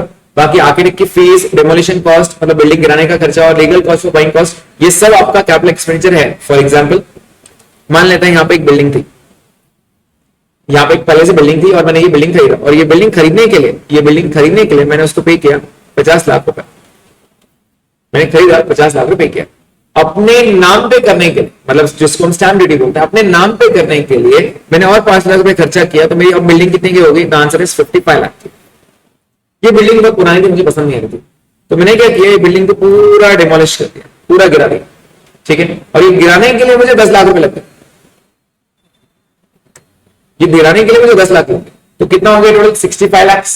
अब मुझे फिर से बिल्डिंग बनानी है तो मुझे आर्किटेक्ट बुक करना पड़ेगा, क्योंकि मुझे एकदम नया नया चाहिए। तो आर्किटेक्ट को जो मैं पे करूंगा, मान लेते हैं 5 लाख रुपए मैंने उसको दिया, ठीक है। अब मेरी बिल्डिंग कितनी हुई? 70 लाख की, और इस पे बनाने का, फिर से बनाने का खर्चा लगा मुझे 30 लाख रुपए, तो मेरी बिल्डिंग हो गई 1 करोड़ रुपए की। तो यहां से आगे मैं बोलूंगा मेरी बिल्डिंग 1 करोड़ की है, मतलब जो परचेस कॉस्ट था वो तो ऐड किया ही किया, साथ में जो अपने नाम पे करने का खर्चा था वो भी मैंने कॉस्ट में ऐड किया, साथ में उसको गिराने का खर्चा भी मैंने ही किया, साथ में आर्किटेक्ट को वापस जो मैं फीस पे करूंगा वापस बनाने के लिए, और वापस जो बनाऊंगा, ये सब मैंने बिल्डिंग के कॉस्ट को ऐड करना चाहिए। तो ये सब कैपिटल एक्सपेंडिचर रहेगा बेटा। तो depreciation is a non capital, मतलब कैपिटल एक्सपेंडिचर नहीं, वो रेवेन्यू की आपके पीएल में आता है, बाकी सबके सब आपके कैपिटल एक्सपेंडिचर है। Next, legal charges to pay, legal charges paid to defend the suit in the forms factory side.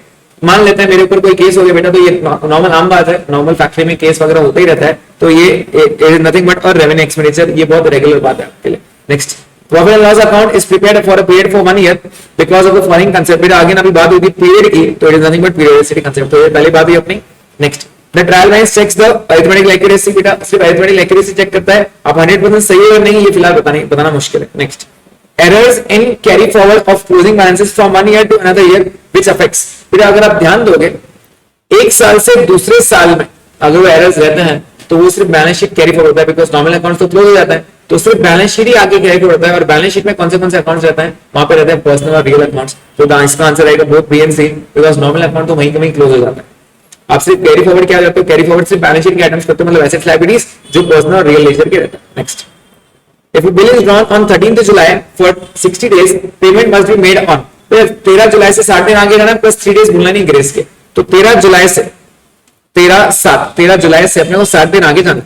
तो जुलाई के कितने दिन बाकी हैं? जुलाई में 18 दिन बाकी हैं, राइट। तो 63 में से मैंने 60 को 63 कर दिया क्योंकि 3 दिन ग्रेस डेज, इसमें से 18 माइनस हो गए जुलाई के, तो 63 में से अपने 18 माइनस हो गए, और कितना आगे जाना है? 45 डेज आगे जाना है। फिर यहाँ पे अगस्त आएगा, अगस्त के 31 डेज हो गए, राइट। 31 अगस्त की माइनस कर दो, तो माइनस 31 कर देंगे हम, और आगे 14 दिन जाना है, तो 14 दिन आगे जाएंगे तो आपका डेट आ जाएगा 14 सितंबर। सो इसका आंसर है 14 सितंबर। Next, manufacturing account. मेरे मैन्युफैक्चरिंग अकाउंट क्यों बनाते हैं? क्योंकि जो मैंने गुड्स बनाए, मान लेते हैं मैंने ये मैन्युफैक्चर किया, तो ये पेन आखिर है कितने का, इसका कॉस्ट पता करना, ये सबसे बड़ा मेन मोटिव है आपका मैन्युफैक्चरिंग का, एंड देयरफॉर इसका आंसर है A, to estimate the cost of goods manufacture. Next, which one of the following is not a financial statement. बेटा यहाँ पे trial balance obviously is not a financial statement, but यहाँ पे fund flow नहीं होना चाहिए था, यहाँ पे एक्चुअल होना चाहिए था कैश फ्लो, यहाँ पे होना चाहिए था कैश फ्लो, बिकॉज आपका पेरोल बैलेंस शीट और cash flow is also part of your financial statements. तो यहाँ पे trial balance is not financial statement, फिर फाइनेंशियल स्टेटमेंट में क्या क्या आता है? आपका इनकम स्टेटमेंट मतलब पीएनएल, आपका बैलेंस शीट और आपका cash flow statement. Next, any revenue expense for which a separate fund is available will be dash. तो यहाँ पे बेटा एनी रेवेन्यू एक्सपेंस, अगर आपका सेपरेट फंड है जैसे बिल्डिंग फंड, तो बिल्डिंग फंड कहाँ आएगा? आपका लायबिलिटी साइड में, आपका बिल्डिंग फंड। अगर कुछ बिल्डिंग पे खर्चा करते तो फंड में से कम होगा, तो it will be debited to separate fund, क्योंकि आपको फंड को डेबिट करना पड़ेगा, फंड को कम करना पड़ेगा। फंड एज क्रेडिट बैलेंस कम करने के लिए डेबिट करेंगे, एंड देयरफॉर जो भी अगर आप खर्चा करोगे वो फंड में से, आप वो फंड में से ही पैसा निकालोगे, इसलिए उसको डेबिट करोगे। Next, dash is not objective of accounting, gives accurate information, keeps record of in systematic manner, analyzes recorded data and ascertain financial position। बेटा ओवरऑल अगर देखा जाए तो सब सही है, सब सही है, बट अगर आप objective of accounting as per definition देखोगे तो ये तीनों डेफिनेशंस में दिए गए, ये तीनों आपके बुक में डेफिनेशन में दिए गए ऑब्जेक्टिव है, मतलब उसको रिकॉर्ड सिस्टमैटिक मैनर में करना, वो डेटा को एनालाइज करना, और आपका फाइनेंशियल पोजीशन मतलब बैलेंस शीट बनाना, ये तीनों आपके इंफॉर्मेशन है। जिस एक्यूरेट इंफॉर्मेशन, ये ऑप्शन नहीं है आपके ऑब्जेक्टिव में, तो हम इसको सेकेंडरी इंफॉर्मेशन बोल सकते हैं, तो फिलहाल आपका आंसर ये ए रहेगा। It does not gives accurate information because कभी कभार ऊपर नीचे रहता है, कभी कभार हम राउंडिंग अप भी ले लेते हैं तो एक्यूरेसी नहीं रहेगी। जैसे मेरा डिप्रेशन आया था 433.25, मैंने ले लिया 433, मतलब 0.25 की गड़बड़ है, एक्यूरेसी नहीं है, right. Next, which of the following is not a paper transaction? बेटा एग्जैक्टली पेपर ट्रांजैक्शन क्या आता है? पेपर ट्रांजैक्शन मतलब जहां पे आपका एक्चुअल में चेक से या डिमांड ड्राफ्ट वगैरह कुछ यूज हुआ हो, राइट। तो यहाँ पे डिप्रिसिएशन आप किसको पे नहीं करते, आप किसको पे करते हो? डिप्रिसिएशन, तो सीधी बात है आपका depreciation is not a paper transaction, मतलब यहाँ पे पेपर ट्रांजैक्शन कभी यूज हुआ ही नहीं। नेक्स्ट, डिस्काउंट रिसीट, ऑब्वियसली कुछ चेक आया होगा या कैश आया होगा तो पेपर ट्रांजैक्शन हुआ है यहाँ पे, and so on. Next, Which one of the following is capital expenditure? अभी अपनी बात हुई बेटा डेमोलिशन कॉस्ट, बिल्डिंग गिराने का खर्चा रहता है तो भी हम कॉस्ट में ऐड करते हैं।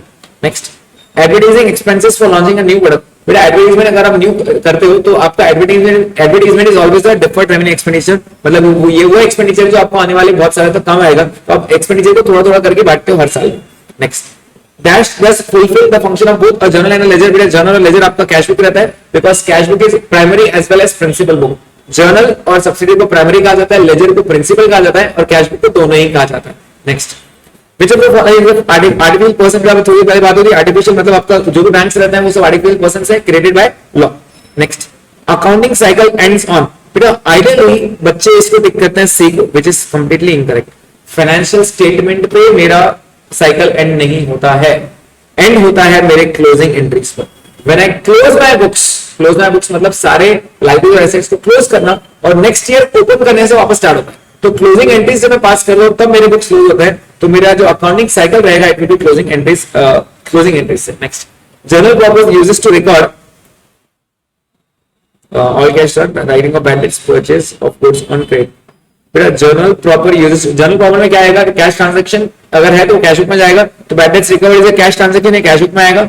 All cash purchase again cash transaction है, purchase of goods on credit ये परचेज बुक में आएगा, तो अकेला इकलौता बच गया राइटिंग ऑफ बैड डेट्स, ये आपके जर्नल प्रॉपर में आएगा। Next, in case of deposited cheque into bank but not collected the balance is less as per which book.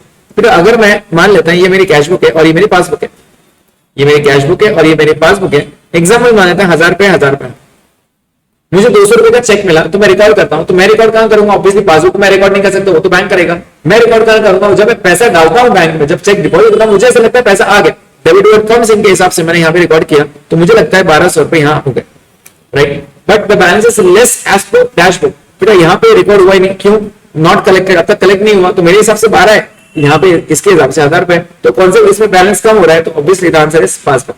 Next, accounting does not record non financial transaction because of. Non financial मतलब जो पैसों के transactions नहीं है। अब सीधी बात है, जो पैसे नहीं है मतलब जो मनी मेजरमेंट कंसेप्ट होता है, हर वो चीज जो पैसों में तोली जा सकती है, everything which can be turned in terms of money should be recorded in the books of accounts. और इसी का सबसे बड़ा ड्रॉबैक है, आपके एम्प्लॉइज जो एक कंपनी के एक ऑर्गेनाइजेशन सबसे बड़े एसेट रहते हैं उसको रिकॉर्ड नहीं किया जाता है, बिकॉज एम्प्लॉय की वैल्यू नहीं लगाई जा सकती। तो मनी मेजरमेंट बोलता है जो फाइनेंशियल टर्म्स में रिकॉर्ड करेंगे वही हम रिकॉर्ड कर सकते हैं, जो पैसों में तोल नहीं सकते हैं उसको हम रिकॉर्ड नहीं करेंगे। नरेशन कब देते हैं बेटा? एवरी जर्नल एंट्री के टाइम पे। Next, which one of the following is the personal account? बेटा पर्सनल कौन सा रहेगा? क्रेडिट, बाकी सब तो आपके मशीनरी रियल है, रेंट आपका नॉमिनल है, कैश आपका एसेट है मतलब रियल है।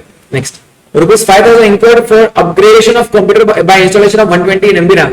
बेटा जब आप अपग्रेड करते हो, अपग्रेड मतलब उसका स्पीड बढ़ा रहे हो, रैम डाल रहे हो मतलब स्पीड बढ़ा रहे हो, तो अगर उसकी एफिशिएंसी बढ़ती है तो इस treated as a capital expenditure, तो इसका आंसर आएगा बेटा capital expenditure. Next, cost of goods purchase for resale. बेटा cost of goods purchase for resale, resale मतलब क्या? एक नॉर्मल परचेज करना, मैंने ये पेन खरीदा बेचने के लिए तो ये परचेज है। परचेज कहां लिखते हैं हम? ट्रेडिंग डेबिट में। ट्रेडिंग में जो भी खर्चे आते हैं वो सब रेवेन्यू नेचर के रहते हैं, मतलब ट्रेडिंग पीएनएल में जो भी कुछ आएगा वो रेवेन्यू और बैलेंस शीट में जो आएगा वो capital. Next, insurance claim received on account of machinery damage completely by fire. बेटा मशीनरी को हम कहां लिखते हैं? एसेट में। इन short it is capital expenditure. अगर इस पे कोई नुकसान होता है और इंश्योरेंस मिलता है तो कैपिटल एक्सपेंडिचर पे कोई कुछ मिलता है तो उसको हम कैपिटल रिसीट बोलेंगे, सिंपल सी बात है। तो it is nothing but capital receipt. Regular अगर मेरे गुड्स का इंश्योरेंस रहता है और गुड्स पे अगर मुझे पैसे मिलते हैं तो उसको रेवेन्यू रिसीट बोलते हैं, क्योंकि मशीनरी को एसेट बोला जाता है, एसेट मतलब कैपिटल एक्सपेंडिचर, उस पे कुछ आ रहा है तो उसको कैपिटल रिसीट ट्रीट करेंगे। Next, an expenditure is capital in nature when. अभी थोड़ी देर पहले हुआ था ये चीज, नहीं अभी नहीं हुआ था। An expenditure in capital is capital in nature when it increases the quantity of fixed asset. Capital कब मानेंगे बेटा? जब मेरा फिक्स्ड एसेट बढ़ेगा, जब मेरा फिक्स्ड एसेट सेम है, जब खर्चा हो रहा है तो उसको तो पीएनएल में डालता हूं। मेरा जब कैपिटल क्या रहेगा? जब मैं कुछ एसेट परचेस करता हूं, मेरा एसेट बढ़ रहा है। Next, a withdrawal of cash from business by the proprietor should be credit to, again ध्यान देना बेटा क्रेडिट बोला है, एक नॉर्मल पैसा निकालने की पर्सनल यूज के लिए पैसा निकालने की एंट्री रहती है बेटा ड्रॉइंग्स टू कैश, एंड उसने क्रेडिट को यूज किया है, तो answer is cash. Next, cash book is a form of, यहाँ पे अगेन बेटा कैश बुक एक्चुअल में क्या माना जाएगा, एक्चुअल में it is nothing but a part of subsidiary book, और क्योंकि उसको सब्सिडी के साथ हमने लेजर भी माना था प्रिंसिपल, तो लेजर यहाँ पे सबसे बेस्ट ऑप्शन दिख रहा है, बिकॉज लेजर और subsidy is the proper actual, right. तो इसका आंसर लेजर सबसे सही लग रहा है, बिकॉज कैश बुक लेजर का फॉर्म भी है, क्योंकि इकलौती कैश बुक है जो आपके लेजर फॉर्म में दिखती है, कैश बुक एक कैश अकाउंट जैसे दिखता है वो। Next, a sale of goods Laxman for cash should be debited to, एक नॉर्मल है बेटा, एक नॉर्मल कैश सेल्स की एंट्री क्या रहती है, कैश सेल्स की एंट्री रहती है कैश टू सेल्स, तो डेबिट किसको किया मैंने, कैश को। Next, the bad debts return off earlier as bad subsidy recovered are, जब पैसा मिला जाता है बेटा तो अपना फायदा है, एक नॉर्मल एंट्री क्या रहती है, डेबिट व्हाट कम्स इन, इसकी बात हुई है अपने ऊपर, bank to bad debts recovered account, bank to bad debts recovered account, एक ये एंट्री होनी चाहिए, तो इसको उन्होंने बोला है it should be credited to bad debts recovery account. Next, which of the following is external cost, external मतलब बाहर से इज नथिंग बट बेटा ओवर ऑब्सोलीट, ऑब्सोलीट मतलब क्या, नई टेक्नोलॉजी की वजह से मेरी वैल्यू कम हो रही है, मतलब मान लेते हैं मैंने एक मशीनरी खरीदा या फिर मैंने एक लैपटॉप खरीदा, इसकी वैल्यू कम होती है, क्यों, क्योंकि नए नए टेक्नोलॉजी आती है, नए नए मटेरियल आ जाए तो उसको बोलते हैं ऑब्सोलीट, जब नई टेक्नोलॉजी वजह से मेरा एसेट की वैल्यू कम हो रही है उसको बोलते हैं obsolete. Next, original cost of machine is 1,50,000, residual value is 10,000, if depreciation is charge at the rate 10 बेटा 10.5 नहीं, it is 10% per annum under WDV, then depreciation for 30 years. अब अगेन यहाँ पे बच्चे गड़बड़ क्या करते हैं, बच्चे क्या करते हैं, ये रेसिडुअल वैल्यू को हाथ देते हैं, तो प्लीज ध्यान देना, व्हेनेवर परसेंटेज इज गिवन, जब परसेंटेज आपको गिवन रहता है, आपका स्क्रैप और आपकी लाइफ काम की नहीं रहती है, आपके सिर्फ सीधे कॉस्ट और आपका रेट, तो आपका कॉस्ट है 1,50,000, उसे 30 पे डिविजन पूछा बेटा WDV पे 10% WDV बोला है, तो आपको 1,50,000 पे जब पहले साल आप डेप्रिसिएट करोगे तो आपकी वैल्यू बचेगी 1,35,000, मतलब 15,000 आपका डेप्रिसिएशन हुआ, सेकेंड ईयर आपने 13,500 किया तो आपकी वैल्यू बची 121,500, और अब थर्ड ईयर का डेप्रिसिएशन 10% इस पे निकलेगा बेटा, तो वो आएगा 12,150, तो आपका आंसर आ गया 12,150।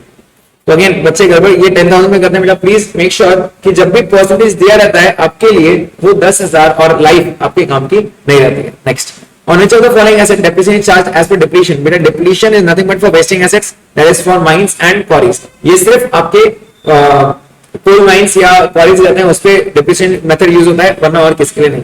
Next, if a sum of ₹1,500 received from Lakshman has not been recorded in the books, मतलब क्या, आपने कभी रिकॉर्ड नहीं किया, इसका मतलब लक्ष्मण आपका डेटर था, आपकी बैलेंस शीट में लक्ष्मण यहाँ पे दिख रहा था आपका डेटा, अगर पैसे मिल जाते तो आप एंट्री क्या करते, cash account debit to Laxman, तो कैश यहीं पे बढ़ता और लक्ष्मण यहीं से माइनस होता, मतलब सिर्फ बैलेंस शीट में इफेक्ट पड़ता, again it has nothing none of the above, that means profit को फर्क नहीं पड़ेगा, प्रॉफिट को नहीं, एसेट वो show decrease of dividend no, because अगर आपने पैसा लेने की एंट्री बताया नहीं तो लक्ष्मण तो दिख रहा है ना वहां पे, मतलब डेटर है वहां पे, अगर आप पैसा लेते तो आप लक्ष्मण को क्लोज करके कैश लिख देते, इन शॉर्ट 1500 यहां से लेके यहां आ जाता, ऐसे पे टोटल फर्क नहीं पड़ेगा। नेक्स्ट, एक goods worth ₹1,750 returned to supplier is wrongly entered in sales return book as 1,570, this will result in, again बेटा एक्सपेंस एंड इनकम को ध्यान रखना, goods worth ₹1,750 returned to supplier, return to supplier मतलब क्या, मैंने रिटर्न दिया, purchase return मतलब credit, right, purchase credit balance, मतलब अगर मैं किसी भी नॉर्मल अकाउंट को क्रेडिट करता मतलब मेरा फायदा, वो फायदा ना बताते हुए 1570 का फायदा, सॉरी 1750 का फायदा ना बताते हुए मैंने उसको सेल्स रिटर्न में लिख दिया, और सेल्स रिटर्न में कितना लिखा बेटा, सेल्स रिटर्न में कितना लिखा, तो उसने लिखा 1,570, उल्टा इनकम की जगह, मतलब नॉर्मल अकाउंट को अगर आप क्रेडिट करते हो आपकी इनकम बताते हैं, वो इनकम ना बताते हुए आपने सेल्स रिटर्न को डेबिट किया, मतलब खर्चा बताया कितना 1,570, मतलब बेटा इनकम तो छोड़ दो एक तरफ, उल्टा आपने खर्चा बता दिया, तो आपका डबल नुकसान हो गया, कितना नुकसान हुआ, एक बार 1750 का और एक बार 1570 का, मतलब आपका टोटल ग्रॉस प्रॉफिट 3320 से कम हो गया। अगेन अगर किसी को कंफ्यूजन रहेगा तो आपको जैसे मैंने ऊपर बताया था, एक नॉर्मल एग्जांपल ले लो, अपने हिसाब से ओपनिंग स्टॉक लो, क्लोजिंग स्टॉक लो, परचेज सेल्स और जीपी निकालो और फिर इसकी एंट्री करो। अगर आप 1750 की परचेज रिटर्न की एंट्री करते, वो नहीं करते हुए आपने सेल्स रिटर्न की एंट्री कर दी, तो इंपैक्ट कितना पड़ा, तो आपको आंसर जरूर मिलेगा, the answer will be gross profit will decrease by 3320। Next, which of the following errors affect the agreement of trial balance, बेटा एग्रीमेंट ऑफ ट्रायल बैलेंस मतलब ट्रायल बैलेंस का पहले नहीं होगा, mistake in balancing the account, obviously अगर आप balance बराबर नहीं करोगे तो सीधी बात ट्रायल बैलेंस चालू नहीं होगा। Omitting to record the transaction entirely, बेटा एंटायरली मतलब क्या पूरे भूल गए ना, डेबिट क्या ना क्रेडिट क्या, ट्रायल बैलेंस बोलेगा ना डेबिट क्या ना क्रेडिट क्या, मुझे कोई फर्क नहीं पड़ा। Next, recording of wrong entry in the subsidiary book, बेटा सब्सिडरी बुक में गलती करना मतलब डेबिट क्रेडिट की गलती वहीं पे करनी, क्योंकि सब्सिडरी बुक में ओरिजिनल एंट्री, तो वहां पे अगेन डेबिट क्रेडिट गलती नहीं। Next, posting entry on the correct side but in the wrong account, again आपको ए के क्रेडिट में जाना चाहिए था, आपने बी के क्रेडिट में किया, आपको यहां लिखना था, आपने यहां लिख दिया गलती से। एनीवेज क्रेडिट किया ना, तो ट्रायल बैलेंस को फर्क नहीं पड़ता बेटा, ट्रायल बैलेंस टैली कब नहीं होता है जब आप डेबिट क्रेडिट बराबर नहीं करते हो। तो जब आप बैलेंस बराबर नहीं करोगे एक अकाउंट को आपने बराबर बैलेंस किया, दूसरे को बराबर बैलेंस नहीं किया, तो आपका ट्रायल बैलेंस टैली नहीं होगा।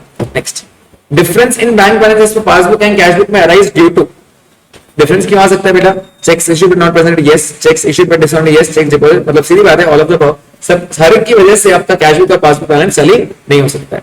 Next, which of these items are not taken into consideration for preparation of adjusted cash book, are taken into consideration, बेटा कैश बुक की गलती सुधारने के लिए सीधी बात है मिस्टेक की कैश बुक रहेगी तो ही हम कैश बुक में लेंगे, तो बाकी सब चीजें अपने काम की नहीं है। तो अगर कैश बुक को सुधारना है तो सीधी बात है कैश बुक की गलतियां सुधार दो, दूसरों की नहीं। Next, Kashi draws a bill on Shyam for 5,000 and Kasi endows it to Ram. Ram endorses it to Rahul the pay. Who is the pay बेटा, तो लास्ट में जो जिसको पेमेंट मिलना रहेगा उसको पे बोलते हैं। आखिरी में ये बिल किसके पास है, तो आखिरी में आंसर है राहुल के पास, तो द पे इज राहुल। तो तीन पार्टी जाते हैं बेटा, एक ड्रॉअर, एक ड्रॉई और एक पे। पे इज अ पर्सन जिसके पास लास्ट में बिल है, मतलब लास्ट में जिसके पास बिल सबसे पहले उसको हम पे बोलते हैं। Next, on receipt of goods from the consignee to consignee, consignee debits which of this account, बेटा कंसाइनी कुछ नहीं करता, कंसाइनी कुछ भी नहीं करेगा, कंसाइनी को लेना देना नहीं है। कंसाइनी को किससे लेना देना है, कंसाइनी पहली बार एंट्री कब करेगा, खर्चा करने की, जब कंसाइनी खर्चा करता है तो तब एंट्री करेगा, जब कंसाइनी सेल करेगा तब एंट्री करेगा, जब कंसाइनी एडवांस देगा तब एंट्री करेगा, जब कंसाइनी का कमीशन आएगा तब एंट्री करेगा। गुड्स मिलने की एंट्री कंसाइनी कुछ नहीं करता है, therefore the answer is none of the above. Next, the consignor account is made on the following basis, the answer is बेटा रेगुलर अपना अक्रूवल बेसिस चलता है, पैसे आए या ड्यू हो गए आप एंट्री कर देते हो, so it is accrual basis. Next, joint venture is in nature, बेटा जॉइंट वेंचर क्यों बनाते हैं, to know the profit of loss, और जब बात आती है प्रॉफिट लॉस की तो आंसर बन जाता है automatic nominal. Next, if unsold goods costing 20,000 is taken over by the vendor at 15,000, then joint venture is created by, एकदम क्लियर बेटा, अभी थोड़ी पहले बात हुई अपनी, अगर गुड्स 15,000 में जाए तो चुपचाप 15,000 लिखो, अगर गुड्स 8,000 में जाए 8,000 लिखो, गुड्स अगर 1,000 में आए तो 1,000, कुछ फायदा कुछ नुकसान सोचने की जरूरत नहीं है, बिकॉज जो बचे हुए गुड्स है बेटा वैसे भी उठा के फेंकने वाले हो इसको, तो जो नेट रियलाइज्ड वैल्यू है वो लिख के खत्म करो। तो अगर 15 आ रहा है तो 15, 14 आ रहा है 14, 10 आ रहा है 10, उतना लिखेंगे, that's it. Next, closing stock appear in trial balance, बेटा ट्रायल बैलेंस में जो भी आता है वो लेजर से आता है, लेजर में कहां से आता है, जर्नल से, मतलब क्लोजिंग स्टॉक की जर्नल एंट्री हो चुकी है, और क्लोजिंग स्टॉक की अगर किसी को जर्नल एंट्री नहीं पता है तो मैं बता दूं आपको, क्लोजिंग स्टॉक टू परचेस। अब क्लोजिंग स्टॉक की अगर आपने जर्नल किया है, मतलब सीधी बात है क्लोजिंग स्टॉक डेबिट में आया होगा बेटा, तो ये ट्रायल बैलेंस में क्लोजिंग स्टॉक यहाँ पे दिख रहा है, और trial balance has only one effect, और डेबिट सिग्निफाइज एन एक्सपेंस और एन एसेट, एक्सपेंस हो नहीं सकता क्लोजिंग स्टॉक, तो ये सीधी बात है सीधे सीधे बैलेंस शीट एसेट में जाएगा और एक इफेक्ट आएगा। Next, which one of the following character is not related to financial accounting, financial accounting का कैरेक्टर क्या नहीं है, advise the financial strength, okay, based on monetary transactions, okay, reports are always together with statutory audit, yes, क्योंकि ये accounting standards के हिसाब से बनते हैं और auditing standards के हिसाब से बनते हैं, reporting as per requirement of management, yes, ये ऑप्शन सही है, because management is nothing but management accounting is not financial accounting, तो ये management accounting का आंसर बिल्कुल सही रहेगा, because it is not related to financial accounting, it is related to management accounting। next, बेटा ये repeated question है आपका, owners equity is asset minus liability, अभी थोड़ी पहले बात अपना identify the personal account from the salary payable, अभी थोड़ी पहले अपनी बात हुई थी, क्योंकि outstanding salary is represented personal account. Next, which of the following is a transaction Contra entry, बेटा कॉन्ट्रा एंट्री मतलब क्या, transactions of cash and bank, जो कैश और बैंक के ट्रांजैक्शन रहते हैं उसको हम कॉन्ट्रा एंट्री बोलते हैं। और अगर आप देखोगे तो एंट्री डी आ रहा है कैश डिपॉजिट टू बैंक, तो इसकी एंट्री क्या रहेगी बेटा, इसकी एंट्री रहेगी bank to cash. The entries which are recorded for bank and cash are known as contra entries। और contra क्यों बोला जाता है बेटा, क्योंकि जब हम कैश बुक बनाते हैं तो कैश बुक में डबल कॉलम या ट्रिपल कॉलम है, एक कॉलम रहता है कैश का और एक कॉलम रहता है बैंक का, तो ये एक ही अकाउंट में दोनों साइड रिकॉर्ड होता है। अगर बैंक के डेबिट में आएगा यहाँ पे 1000 रुपए, तो कैश के क्रेडिट में भी आएगा 1000 रुपए, मतलब बैंक में पैसा आया लेकिन कैश से बाहर गया, तो एक ही अकाउंट में एंट्री होने की वजह से उसको कॉन्ट्रा एंट्री कहा जाता है। Next, when trial balance will not tally, mismatch कब होगा, टू एरर्स कंपेंसेटिंग नहीं, a transaction recorded twice, taking balance to the wrong side in the trial balance, and सीधी बात है option C, taking balance to the wrong side. आपको जाना था debit में, आप चले गए क्रेडिट में, तो सीधी बात है आपका ट्रायल बैलेंस टैली नहीं होगा। मैं बाकी के ऑप्शन भी आपको डिस्कस करा दूं बेटा, two errors these are compensating, मतलब दो गलतियां हैं लेकिन छुपा दिया उन्होंने, कॉम्पेंसेटिंग मतलब एक दूसरे को छुपा देना। और ट्रांजैक्शन रिकॉर्ड ट्वाइस, आपने पूरी एंट्री दो बार रिकॉर्ड कर दी, मान लेते हैं एक सेल की एंट्री थी, आपने एंट्री कर दी डेटा टू सेल्स, फिर से एंट्री कर दी डेटा टू सेल्स, तो आपने डेबिट भी डबल किया, क्रेडिट भी डबल किया, ट्रायल में चालू होगा फिर भी। लास्ट एंट्री पर एंट्री टोटली मिस, आपने एंट्री नहीं की ओमिशन, मतलब आपने ना डेबिट किया ना क्रेडिट किया, आगे ट्रायल में बोले मुझे फर्क नहीं पड़ता है, तो सीधी बात है ऑप्शन सी आपका परफेक्ट आंसर है। Next, an entry of rupees 1560 has been debited to debtors personal account as 1650, amount की गलती है बेटा, अमाउंट की गलती is always treated as error of commission. Just one sec.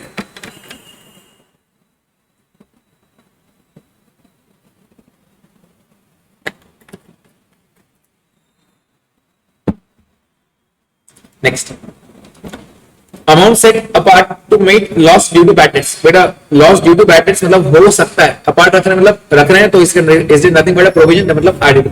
Next, reduction in the value of asset due to its continuous use is treated as depreciation, बेटा asset की value कम क्यों होती है, क्योंकि अपन यूज कर रहे हैं उसको, और that is nothing but depreciation. Next, what happens when a bad debts recovered, बेटा जब बैड डेट्स रिकवर होता है तो एंट्री क्या करते हैं, it is bank to bad debts recovered, और bad debts recovered ultimately hit कहां करता है, पीएनएल में, पीएनएल के क्रेडिट में या डेबिट में, तो आंसर है पीएनएल के क्रेडिट में, बेटा पीएनएल के क्रेडिट में मतलब फायदा हो रहा है ना, फायदा है मतलब मेरा प्रॉफिट बढ़ रहा है, प्रॉफिट इंक्रीजेस। नेक्स्ट, ऑल्दो अगर इसका आंसर करंट एसेट इंक्रीज रहता था, क्योंकि यहाँ पे डिक्रीज किया तो ये वर्ड तो यूज हो नहीं सकता है, तो करंट अगर इंक्रीज होता तो ऑप्शन दो टिक करता कि मेरा इनकम भी बढ़ रहा है और मेरा करंट एसेट मतलब bank as a current asset तो वो भी बढ़ रहा है, तो वो आंसर भी सही रहता। Next, which balance is not considered for closing entries on the basis of trial balance for which transferring to trading account and P&L account, तो कौन से अकाउंट आप ट्रेडिंग और P&L में ट्रांसफर करते हो, जो सारे नॉमिनल नेचर के रहते हैं, राइट, उसको आप ट्रांसफर करते हो, जो बैलेंस शीट में आते हैं उसको आप क्लोज नहीं करते हो, तो सैलरीज एंड वेजेस ट्रांसफर करते हो, डिस्काउंट रिसीट ट्रांसफर करते हो, कमीशन पे ट्रांसफर करते हो,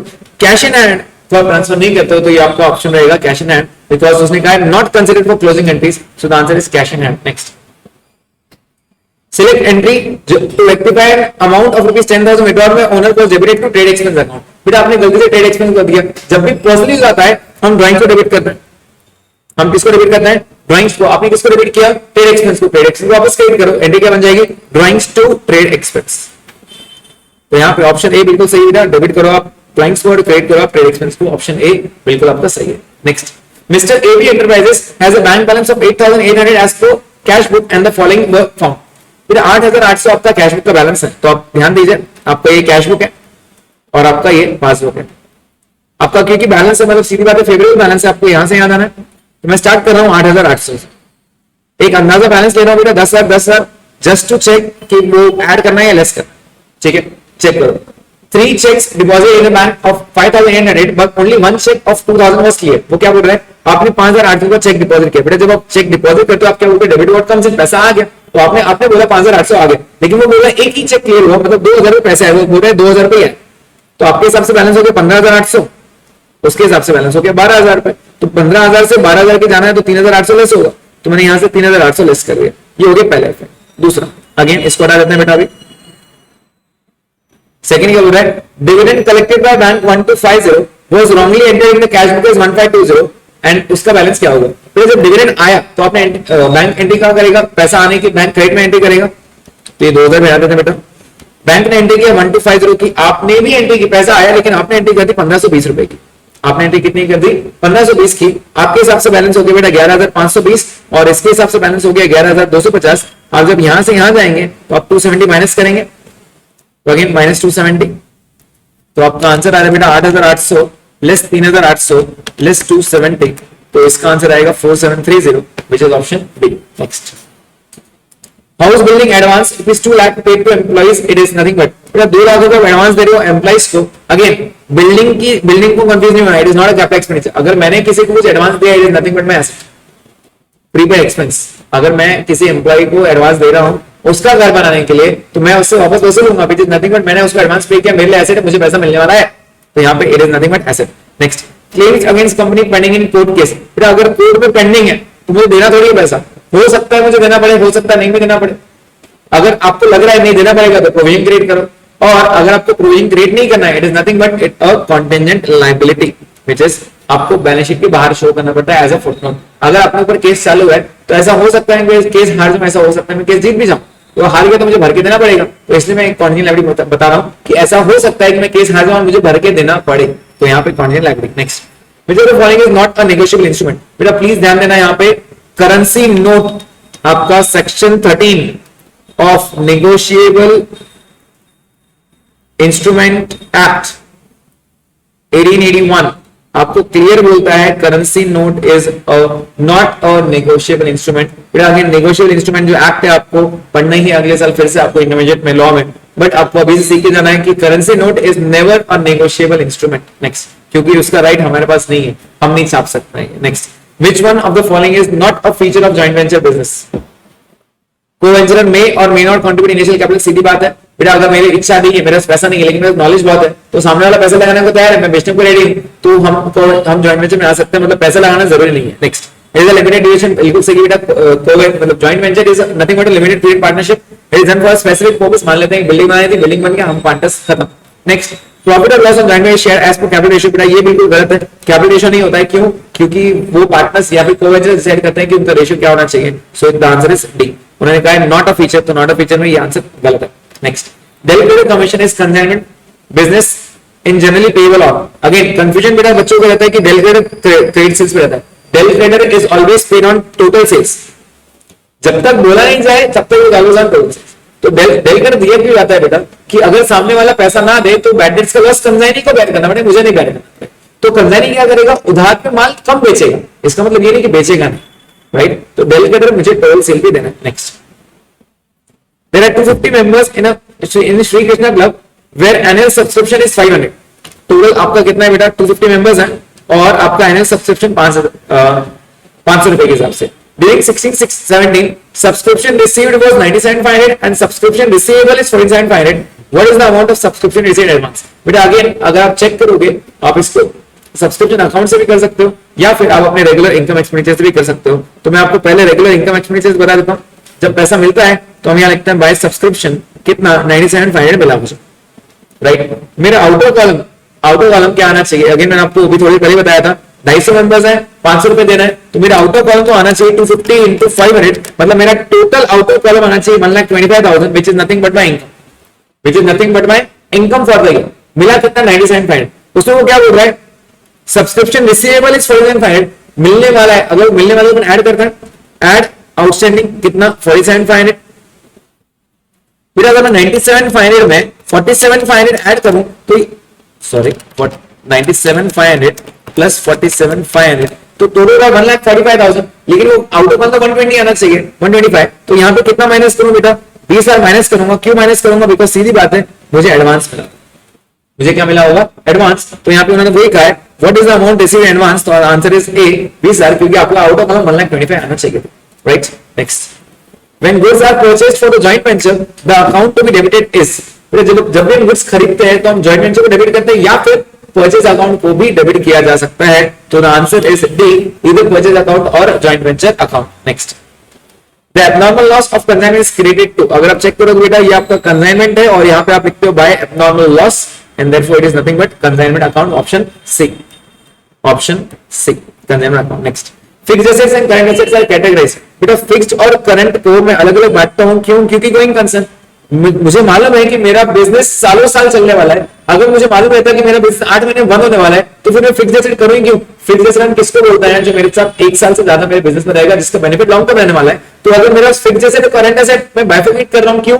क्योंकि मेरे माइंड में एक एजम्पशन है कि मेरा बिजनेस बहुत साल तक चलने वाला है and therefore it is as per the going concern concept, right? तो यहाँ पे गोइंग कंसर्न आएगा answer. Next, an expenditure is capital nature, बेटा ये रिपीट हुआ है आंसर, ऑप्शन बी था इसका। if it increases the quantity of fixed asset। next, cash book is again ऊपर जस्ट बात हुई बेटा, it is also subsidiary book, it is also ledger book, मतलब it is also primary, also principal। next, the periodical total of the sales return book, बेटा again repeated question है, sales return का total कहां जाएगा? Sales return account में। Sales return is a debit account and therefore it is debit of sales return account. Next, goods and consumement is of the nature. बेटा goods का nature कौन सा है? Debit what comes in, credit what goes out, so it is nothing but real. Goods की जब बात आती है it is always real. Next, which one of the following items are shown in income expenditure account? Income expenditure कौन सा आता है बेटा? इनकम एक्सपेंडिचर में सिर्फ रेवेन्यू नेचर, मतलब इस साल का खर्चा या इस साल के इनकम। तो नॉर्मली बच्चे क्या करते हैं, बी को टिक करेंगे और इसका आंसर सी है बेटा, क्योंकि यहाँ पे उन्होंने वर्ड यूज किया रिसीव, सिर्फ रिसीव नहीं, इनकम थोड़ी एक्सपेंडिचर भी तो करता है ना। तो all only items of revenue nature pertaining to that period.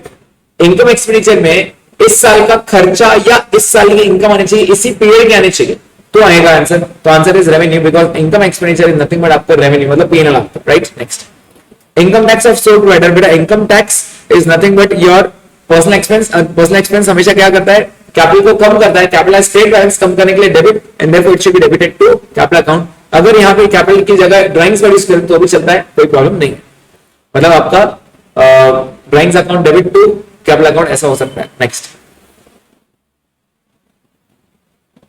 narration are given at the end of every journal entry, again repeated question.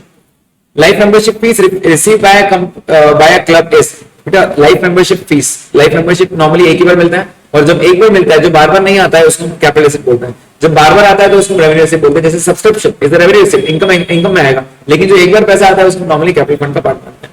Next, अब bad debts recover during the year will be revenue receipt, ये regular आम बात है बेटा, ये extra ordinary activity नहीं है कि अचानक से आ गया। बैड डेट्स भी रेगुलर कोर्स है, और बैड डेट्स रिकवर कभी हो जाता है तो वो भी आपका रेगुलर रेवेन्यू इनकम माना जाएगा, मतलब पीएनएल के ग्रेड में आएगा, आप उसको बैलेंस शीट में नहीं लिखते हो। Next, nominal account, nominal account represents both A and B, क्योंकि फायदा नुकसान भी है, खर्चा भी है। नेक्स्ट, प्रीपेड, अगेन ऊपर बात हुई थी बेटा, represented personal account. Purchase book is used to record, purchase book में क्या आता है बेटा, अभी अगेन ऊपर बात हुई थी, all credit purchase of goods, क्योंकि purchase book, sales book, purchase return, sales return, चार में क्या होता है, credit transactions of goods. Next, the source document or voucher, just one second,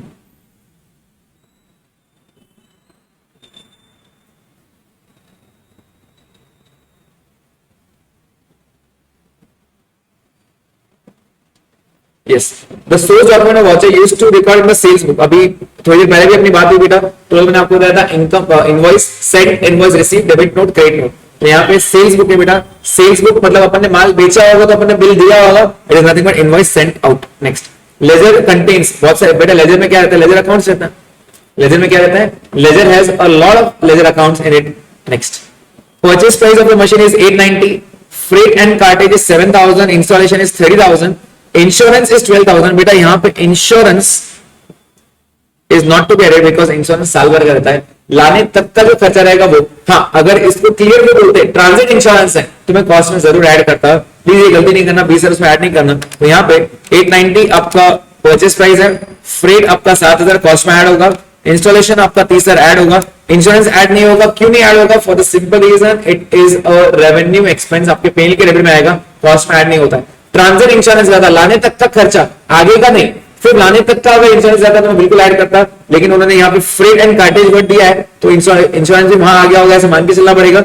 insurance charges मैंने आगे के साल भर के लिए कराया होगा, ये रेवेन्यू एक्सपेंडिचर ये ऐड नहीं होगा। Minus residual value, cost minus residual value divide by आपका यूजफुल लाइफ 5, आपका आंसर आया 1,77,400, मतलब आपका कॉस्ट आया 890 प्लस आपका 7000 प्लस आपका 30,000 माइनस आपका residual value 40,000 divide by useful life 5 साल।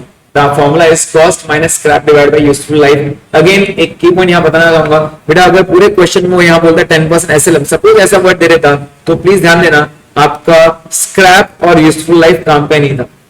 अगर वो बोलता है 10% एसएलएम है, आप सीधे सीधे यहाँ पे इसको ऐड करते हैं, कितना आएगा आपका 890 प्लस 7000 प्लस 30,000, तो आपका टोटल आएगा 9,27,000 इंटू 10%, सीधे सीधे आप बोलते थे 92,700 आपको 10% के हिसाब से, लेकिन यहाँ पे 10% बोला नहीं गया था, यहाँ पे आपको लाइफ और स्क्रैप वैल्यू का फॉर्मूला था, तो आपका फॉर्मूला बन जाता है cost minus scrap divide by useful life, तो इसका आंसर आया 177,400। Next, the value of an asset after deducting depreciation from its historical cost. बेटा अगर आप अपना कॉस्ट है, हिस्टोरिकल कॉस्ट मतलब कॉस्ट में से जब आप डेप्रिसिएशन माइनस करते हो तो वो वैल्यू आप बुक्स में बताते हो, तो it is nothing but the book value. For example आपने बैलेंस शीट में एक बिल्डिंग खरीदी आपने, मान लेते हैं 10 लाख रुपए की, और आपने 10% डेप्रिसिएट किया 1 लाख, तो आपकी 9 लाख रुपए बुक्स में वैल्यू दिख रही है, इसको तो बुक वैल्यू बोलते हैं।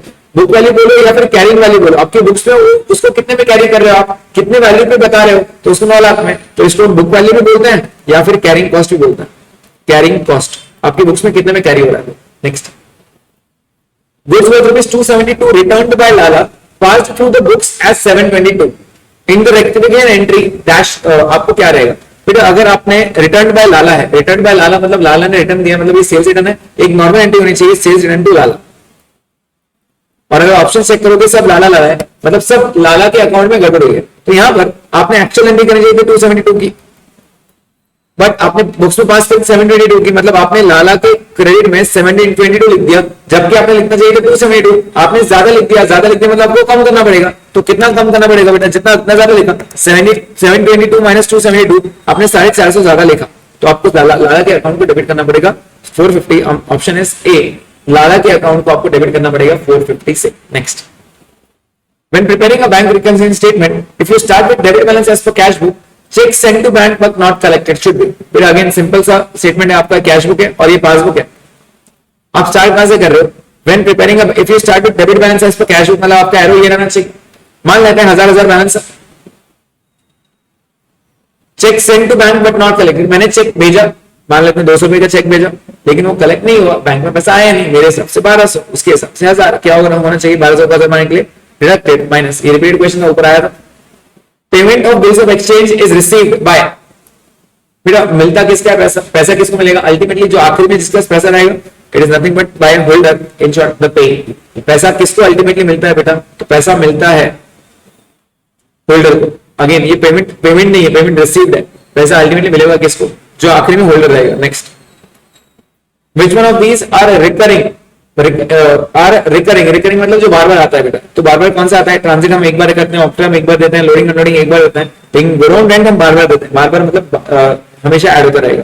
Next, goods of the invoice value of 240 sent to consignee at 20% profit on cost, what is the loading, बेटा अगेन अगर आप वर्ड चेक करोगे ये इनवॉइस वैल्यू है और प्रॉफिट किस पे, कॉस्ट पे, base is not same.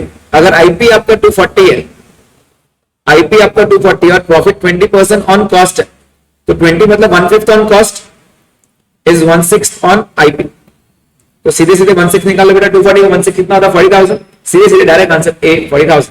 Next, memorandum joint venture, बेटा अगेन जॉइंट वेंचर चाहे कोई भी हो बेटा वो सिर्फ नॉमिनल ही है, क्यों, जॉइंट वेंचर से अपने को प्रॉफिट लॉस मिलता है, प्रॉफिट लॉस जिससे मिलता है वो नॉमिनल अकाउंट होता है। नेक्स्ट, द बैलेंस ऑफ पेटी कैश, पेटी कैश मेरा कुछ भी हो बेटा एसेट है, चाहे कैश अकाउंट हो चाहे पेटी कैश हो, पेटी कैश इज नथिंग बट छोटे छोटे खर्चे के लिए। अगेन पेटी कैश पे एक छोटा एक क्वेश्चन आ सकता है, what is Impress system, Impress system क्या रहता है, इंप्रेस सिस्टम रहता है बेटा जब आपका ओपनिंग बैलेंस और क्लोजिंग बैलेंस मैच होता है उसको हम बोलते हैं इंप्रेस सिस्टम। मतलब अगर आपके स्टार्टिंग में 10,000 थे और आपने 8,000 खर्चा करके आपको बैलेंस 2,000 बचा, तो मेन कैशियर क्या करेगा, आपको 8,000 और दे देगा और आपको क्लोजिंग बैलेंस वापस 10,000 करके देगा, ये आपका रूल है। तो imprest system and the opening and the closing balance is the same. Again endowment fund receipt is treated as, अपनी बात होती है बेटा endowment fund is nothing but a capital receipt.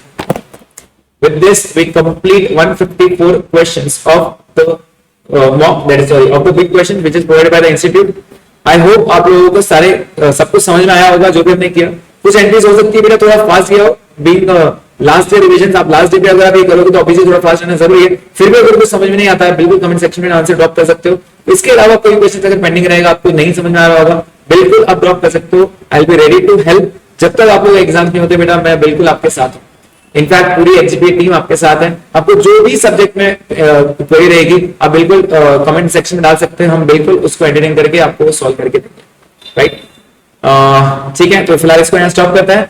All the very best for your exams. जरूर बताइए आप लोगों के पेपर्स कैसे जा रहा है एंड स्टडी वेल।